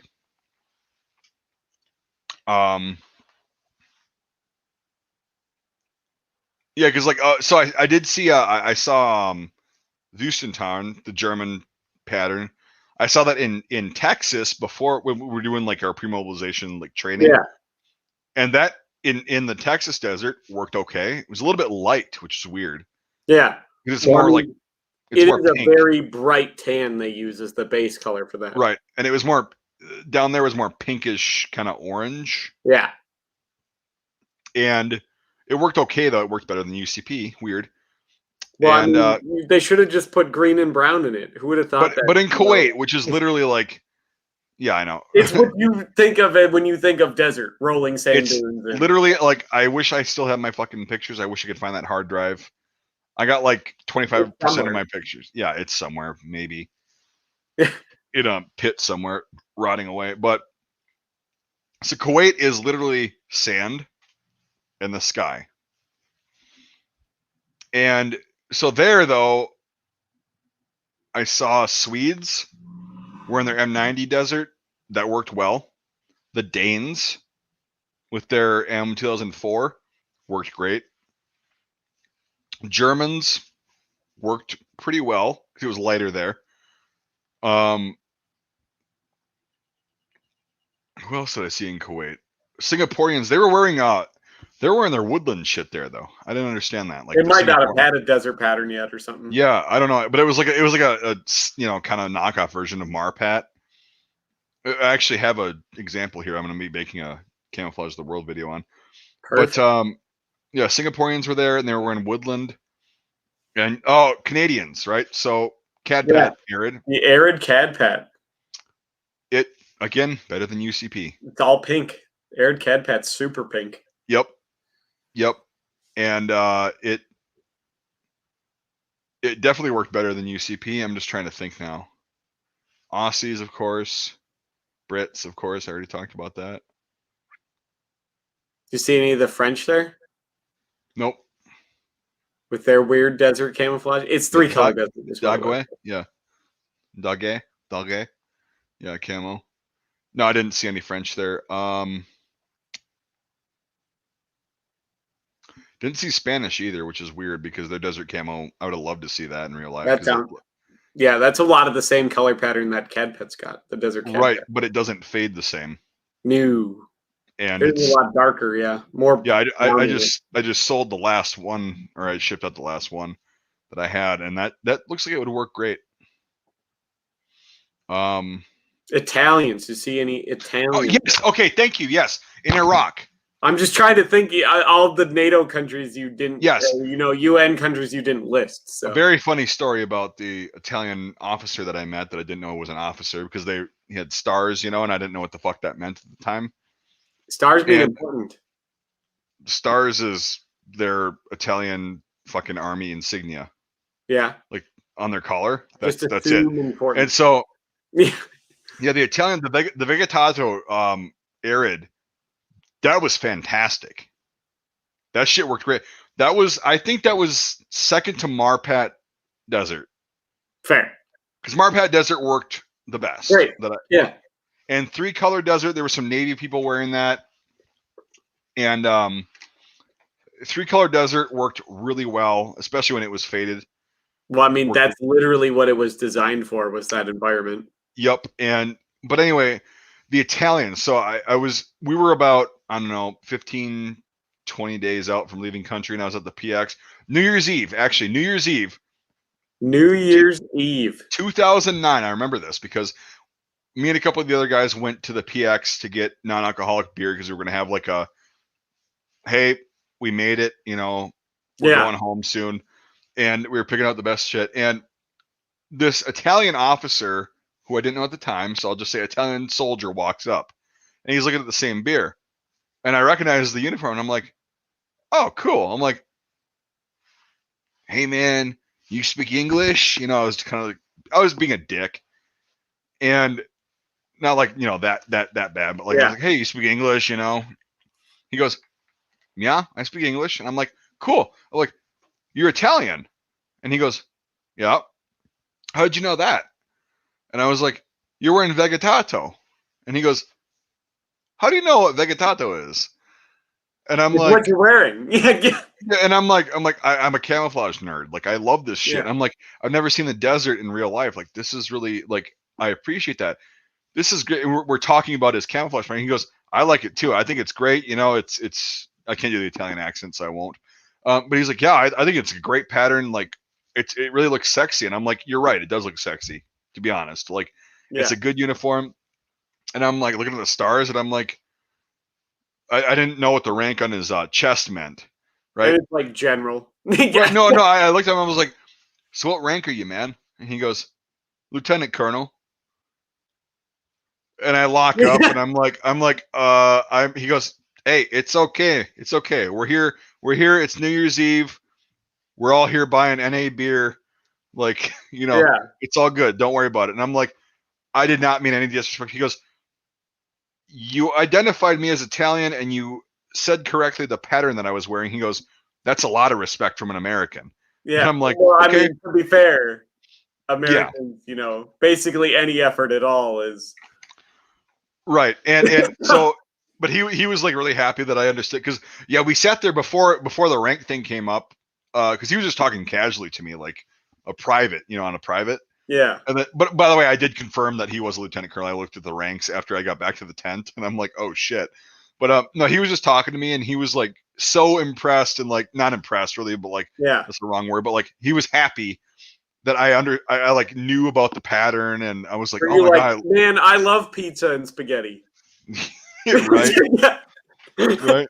Calzones. What do you think about calzones? Yeah, what do you think about calzones? And then just starts like Prego's my favorite pasta sauce. Yeah. Oh god. Fuck. But no, ragu, man. You gotta go. Oh, ragu. Oh yeah, the best. You gotta go full white trash. You can't just. Ragu is my favorite pasta sauce. Yeah. What do you think about Chef Boyardee? Which fucking goddamn, I love Chef Boyardee, but probably would have been like wringing your neck there. If they make a fucking gluten-free version of Chef Boyardee, I'm surprised they haven't. They'd be making so much fucking money. Well, it's not going to be yet, but they will eventually. But it's probably it's good that they're not, because people get on board with that whole fad diet. It's only a matter of time. The fad diet, yeah. I wish I could eat it, but I know, right? Gluten's the best shit ever. I don't think people realize how that makes food taste. Which is amazing, by the way. Gluten makes food taste amazing. Yeah, next time we're in person, I'm gonna punch you in the penis. I get a free shot. So why? It's not my fault. God cursed you, not me. I didn't say your balls. I said your penis. So yeah. Think about that. Think about that. That's gonna hurt a lot worse. Well, what did I do? I didn't do anything. Making fun of me. I'm not making fun of you at all. I genuinely love gluten, and it is a tragedy that you can't have it because you used to be able to, and you know what I'm talking about. How much more fucking like shitty white bread is better than most gluten-free bread because it has gluten in it. I'm aware. Yeah. See. But anyway, no. So on a fad diet that they're being dumb as shit. That night was fucking exactly. And I used to make fun of that, and I guess karma's a bitch. But so anyway, we get done talking. Like, it was actually a pretty cool interaction. This guy was a good looking dude. Like, again, you can tell you don't have to be gay, but like, this guy was like very fit, very like proportional. I say that all the time. I'm like, that was a good looking dude, and people are like, "Are you gay?" And I'm gay. But no, we had a good talk, and then I locked up, and he's like, dude, we're here and then we went back to talking, and I'm like, dude, I really want a set of that stuff and whatever. And he's like, good luck. He's like, give it a few years and it might show up on the surplus market. And I'm like, oh, that's insane. It was like foreshadowing, and I didn't realize that. Work out a deal with him to swap clothes behind the. Yep, I was, because that pattern worked great. But then he was asking me, he's like, so they don't have wine here. What's the best beer? And then so we went with St. Pauli's NA, which was okay. It's okay. Like, if you're gonna drink an NA beer, that's the closest thing. It doesn't taste burned. It doesn't taste shitty like Coors. It doesn't taste real skunky and terrible. Yeah. No, but so we ended up. My buddy and I got like 3 cases of St. Pauli's. We went back to our tent, and everybody's like, "Woo!" We all cracked open our first one. It was getting dark. It was about like it is right now. And we're like, I opened my fucking St. Pauli's on a rebar from a T-wall. I went pop, and was opening everybody's beer because we didn't have a bottle opener. And we're sitting around. We had some music blasting. It was like, okay, party time. We're going home. And all of a sudden you hear, boom. And I'm like, okay. See, And then that you was hear, your problem. You tried to have a party. right, and then we got the entire, like, we didn't, like, luckily none of it, like, landed where we were, but dude, they fucking hit that. They went with everything they had. Yeah, they're trying to just fuck the runway. Oh God! And like we got, it was like for about 20 minutes sustained, which is a long time. Yeah. For like when we were there. They know it takes a ton of fucking time to fix those runways, and I feel bad for the Air Force guys that have to sit there and every fucking day fix the goddamn runways because they know nothing is landing there as long as that runway is being repaired. Right. And yeah, there's a story about that I'll maybe tell a later date on a video. But no, so we're sitting there and we're in the bunker, right? So we went to the bunker, half-assedly got our shit on, and all of a sudden I pull cigarettes out and I'm giving them to all the guys in my unit. And there's some pogues that were there that had just gotten in country. And I light up a cigarette in the bunker, right? I'm like, everybody else is just, and we're listening to the rounds impact, and we're like, oh God, just please don't hit it here. Please don't hit it here. For fuck's sake, we're so close to going home. Come on. Yeah. We got our cigarettes, and this fucking guy starts screaming at us. Why the fuck are you smoking in a bunker? And I'm like, who the fuck are you? Or somebody said, I didn't say that, but like, yeah, like, who the fuck are you? And he goes, I'm a fucking E7, blah, blah, blah. Why are you smoking? These people are scared. And there was literally people like crying on the other side of the bunker because they were like, they had just gotten there. And I'm like, they do know this is a war, right? Right. And that we were just looking at him like, okay. And he goes, put the fucking cigarettes out. We're like, yeah, you just do the whole thing in like one drag. Yeah. He goes, there's people that are scared here. Don't you see that? I'm like, welcome to Iraq. You could have just been like, well, ask them if they want to smoke. Yeah. It was fucking ridiculous. It was like, but yeah, that was about, that was New Year's Eve, 2009, 2010. Jeez. And yeah, we left 10 days, or my unit left 7 days later. Yeah, fair. Well, they got to fix that runway first. Right, which is what exactly happened when 80% of our unit took off. Yeah. And then, yeah, it's fucking You got insane. stuck. Yep. I heard the story. Yeah, I won't tell it tonight. But, a lot of the desert patterns that other countries had worked great.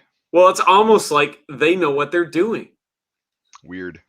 I know, right? Not to sound weird, but like they might care about their soldiers or something. I don't know. Yeah, the U.S. is like, we care about the cash. Like, that's right. It's all about that money. These contracts done. That way we can make camouflage that's gray. They should have just gone with the pink Wargaming's camouflage. That would have been funny. The what? The pink Wargames camouflage.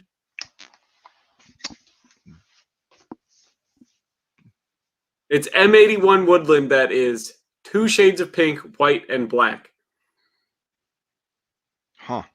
Yeah. And they also had one that's like 2 shades of yellow, white, and black. And then there's like 2 shades of orange, white, and black. 2 shades of red, white, and black. And then they have like 2 shades of blue that are then white and black. And they would use it for training purposes. Weird. It's a pretty rare piece. I have a whole set of M81 Woodland BDUs with government tags on them that are pink. Again, it works well in the desert. No, like hot pink. Yeah, just wash it a couple times, right? That's fair. This stuff probably would fade super quick if I washed it. Yep. But well, that's why I like that when I did the Iraqi M2004 camo, which I've got sitting right there, it was 6 color, but they incorporated pink in there. And then the training battalion camouflage, which I also have, my dad's got a fucking blouse somewhere that's not faded to shit. Oh yeah, you told me about this one, I believe. Yeah. This is probably the most rare camouflage ever.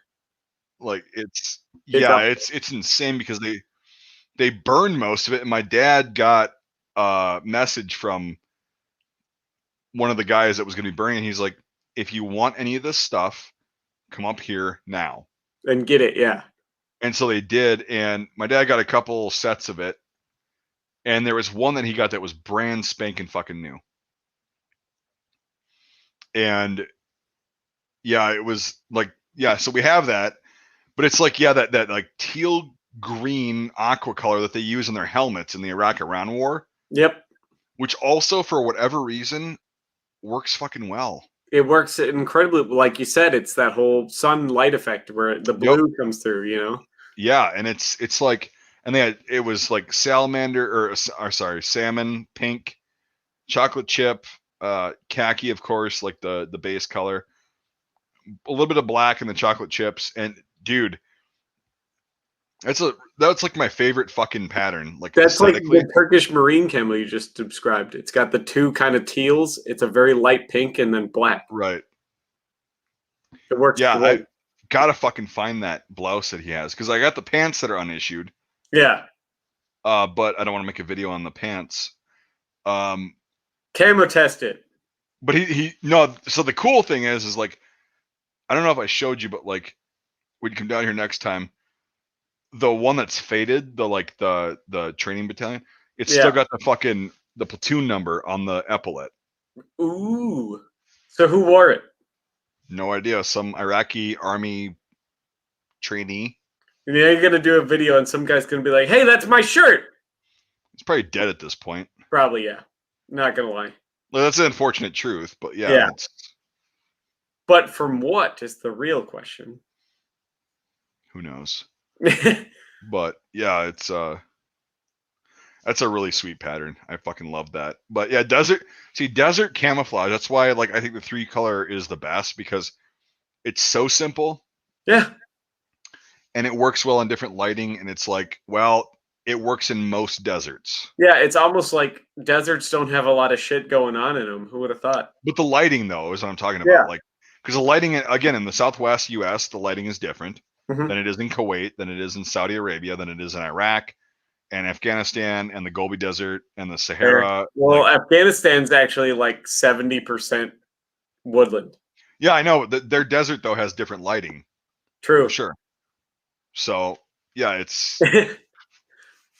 But I remember so many people got upset that they adopted, the hyper stealth, like that dark woodland camouflage, because all that the U.S. media shows was like the mud hut, shitty, dry region of Afghanistan. And they didn't go on to tell that, well, most of Afghanistan's actually wooded or heavily wooded. I saw a video where there was a firefight between U.S. and, Afghan forces. And it looks like they're doing it in Colorado. No, it looks like they're doing it in Wisconsin. Yeah.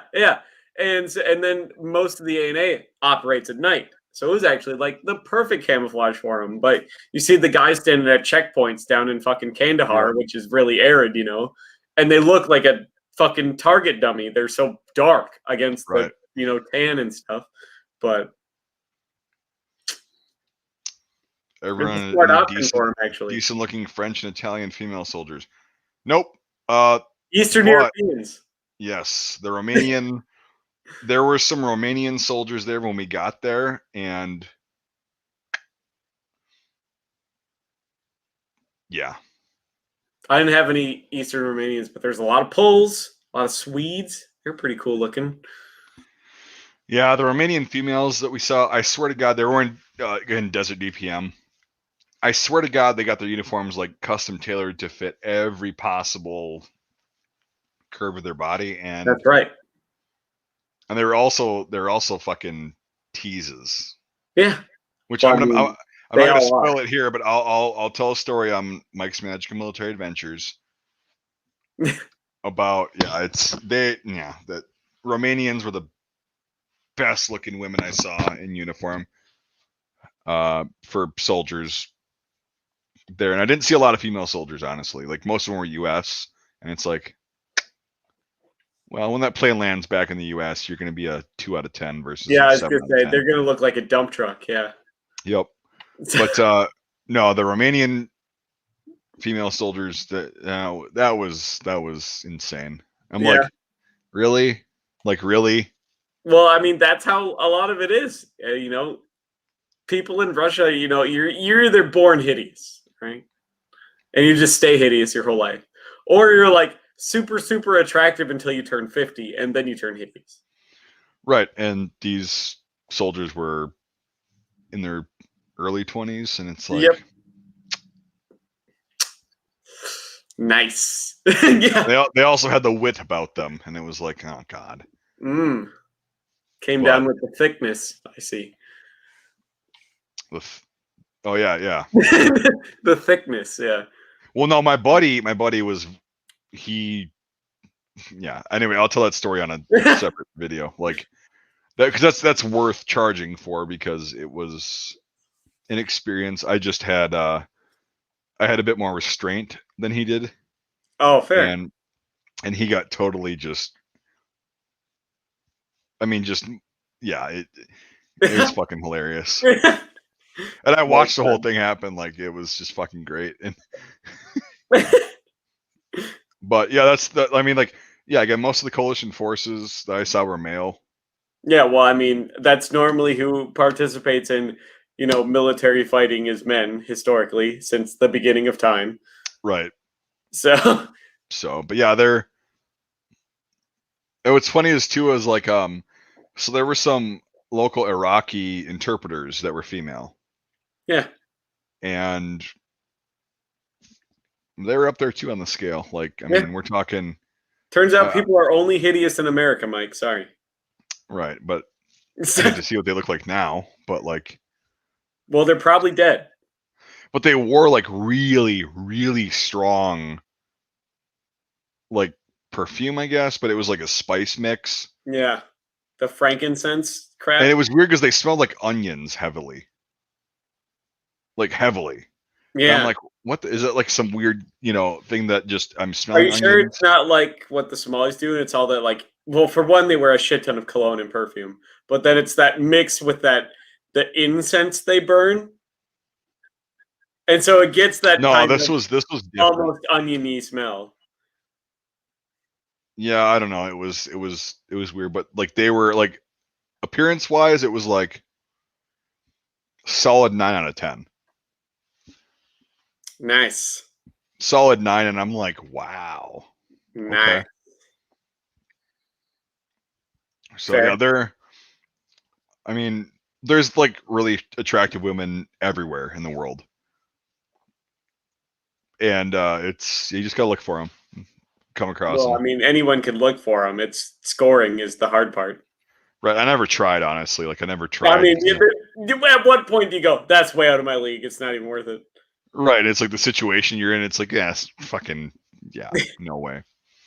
Nothing happened at Fort Wilderness. Quit asking me.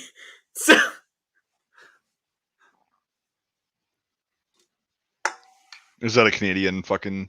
No, it's just a meme that they're doing. Mm. No, Fort Wilderness is like an actual U.S. fortress during the French and Indian Wars. Yeah, but like some shit went down, but like I don't know anything about that. It was a massacre. Yeah, that's what I know. It wasn't really a battle. It was just a massacre.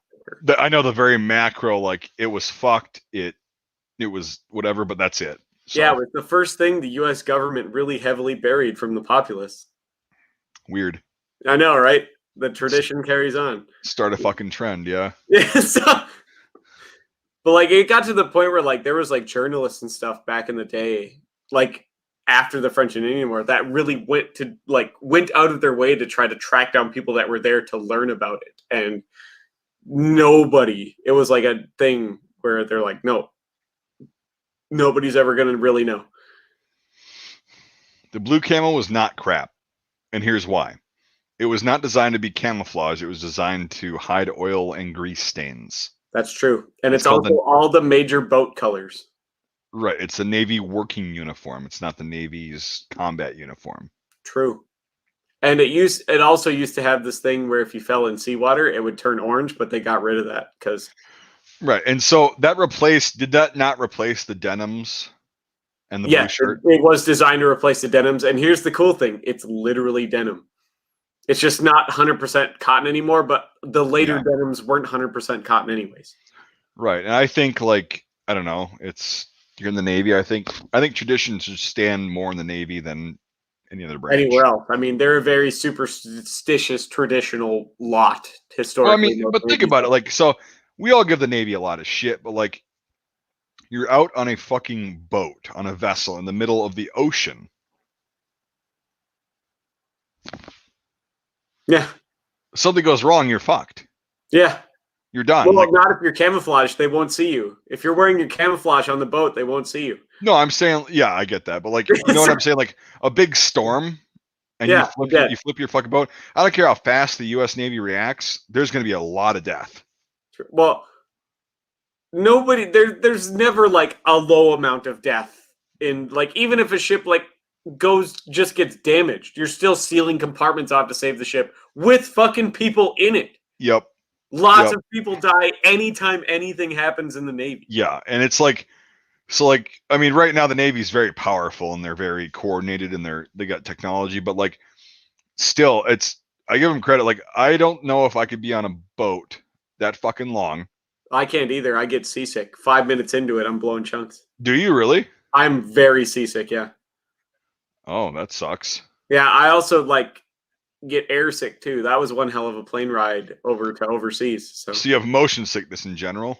Pretty much. Well, it depends. But yeah, I do have motion sickness. Luckily, I don't. Small boat I could do. All right. Because it's like big motions. Large boat where it's like those tiny gradual motions, can't do it.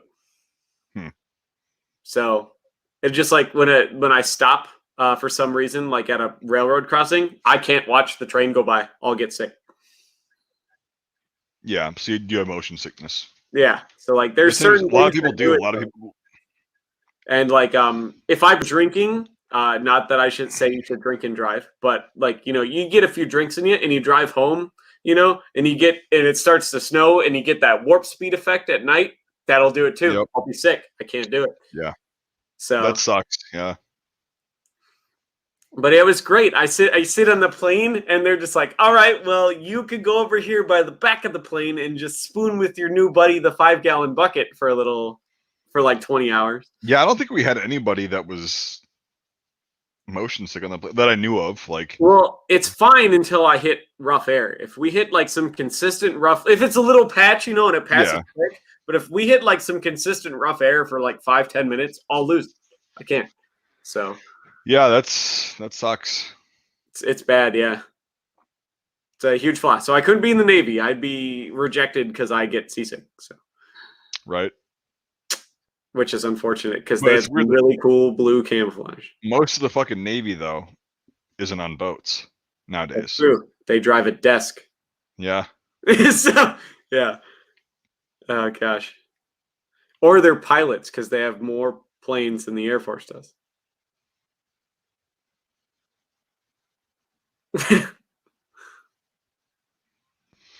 All right. Well, 2 hours. Pretty close to it, yeah. Yeah. It's 8:30. It's late. Yeah, you gotta get up and work tomorrow, right? I do, but I get to sleep in tomorrow till like when my body will allow it, which is like 4. There you go. Which sucks. 4 a.m. is still really early for everybody. Well, I wake up at the latest 5:40 every morning. So I feel you, and it sucks, but like, you know, you're so used to waking up at 2:30 and then you're like, I got 2 extra hours of sleep, but right. It's 4 a.m. That's what, like when I tell people, I'm like, yeah, I'm usually in bed by 9. They're like, what, you old fuck? I'm like, yeah, but I'm up by 4 to 5. People give me shit all the time too. I'm like, I'm going to bed at 7 p.m. and they're like, what? And I'm like, yeah, but I'm waking up at 2:30 in the morning every day because a lot of people don't know this. I have to get 8 hours in by like noon or 1 p.m. Yep. So yeah, I'll do a fucking Rhodesian brush work. Why the fuck is that so popular out of every conflict that happened in the 20th century? People honestly, like an underdog story. They lost, and yeah, well, so did the Finns, but they're still super popular. God, it's just that whole underdog story thing.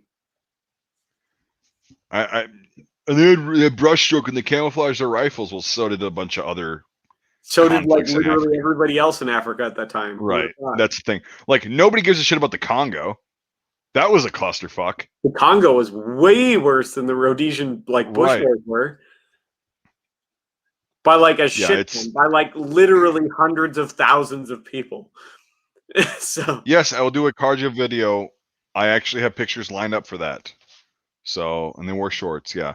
yeah, Falcon shorts. It's just I don't understand this meme culture. Like, oh, this thing is so it's fucking dude. Pay attention to every like. That's the thing is like before we leave, I wish I had a different fucking passion in life, like from when I was 6, 7 years old until now, because it seems like history is one of those things, especially military history recently, where it's like, oh, it's the cool thing to know the basic fucking amount about. Well, yeah. And there's so much misinformation that just gets passed around as fact. And I don't know how to combat that. I can't. I'll try. Yeah. Well, the thing is, we can't. There's a lot more dumb people than smart people. If you're not passionate about it, like actually passionate about it, you're just going to keep spouting the same dumb rhetoric. Right. But that's the thing is like, people think they sound intelligent by repeating the same dumb rhetoric. Well, I agree. I know history. Argue with me up and down that Swiss Alpenflage was not based off of, the German World War II camouflage. Like the Swiss said it was. Yeah, and I also literally sent him links, like literal like sources to read. And I was like, educate yourself before you talk to me. And he would keep arguing. And he's like, no, it's red because it's for like camping and training. I'm like, no. Infrared. That's the thing yeah, which it was originally. Yeah, I was like, it was designed originally to defeat IR. And he's like, when I look at it through my vintage night vision goggles, I'm like, no, it wasn't designed for night vision goggles. It was designed for like the night vision you put on a tank that had a battery the size of a refrigerator. You don't have one of those. And yes, you're right. You'll take me on Civil War uniforms any day because I don't ever claim to know. Civil War, I know the macro level shit. I don't know anything about the details. I know a lot about the Civil War. It was bad. Yeah. That's right. And for some reason, people really like the South because they lost the underdog story. Underdogs. Yeah, I guess it's knuckin' futz. But all right, we've done over 2 hours now. We can say we did 2 hours. That's right. Cool. All right. Thanks for watching, everybody. Thanks for the super chats. I wish I had Norwegian Krona in person. Love to collect that shit. I might be able to get some and I'll share with you. Okay. Because I got to send a Norwegian guy because he's like, there's like 5 check transactions in the whole country. I'm like, I want to send you an American check for $1 just so you can have one.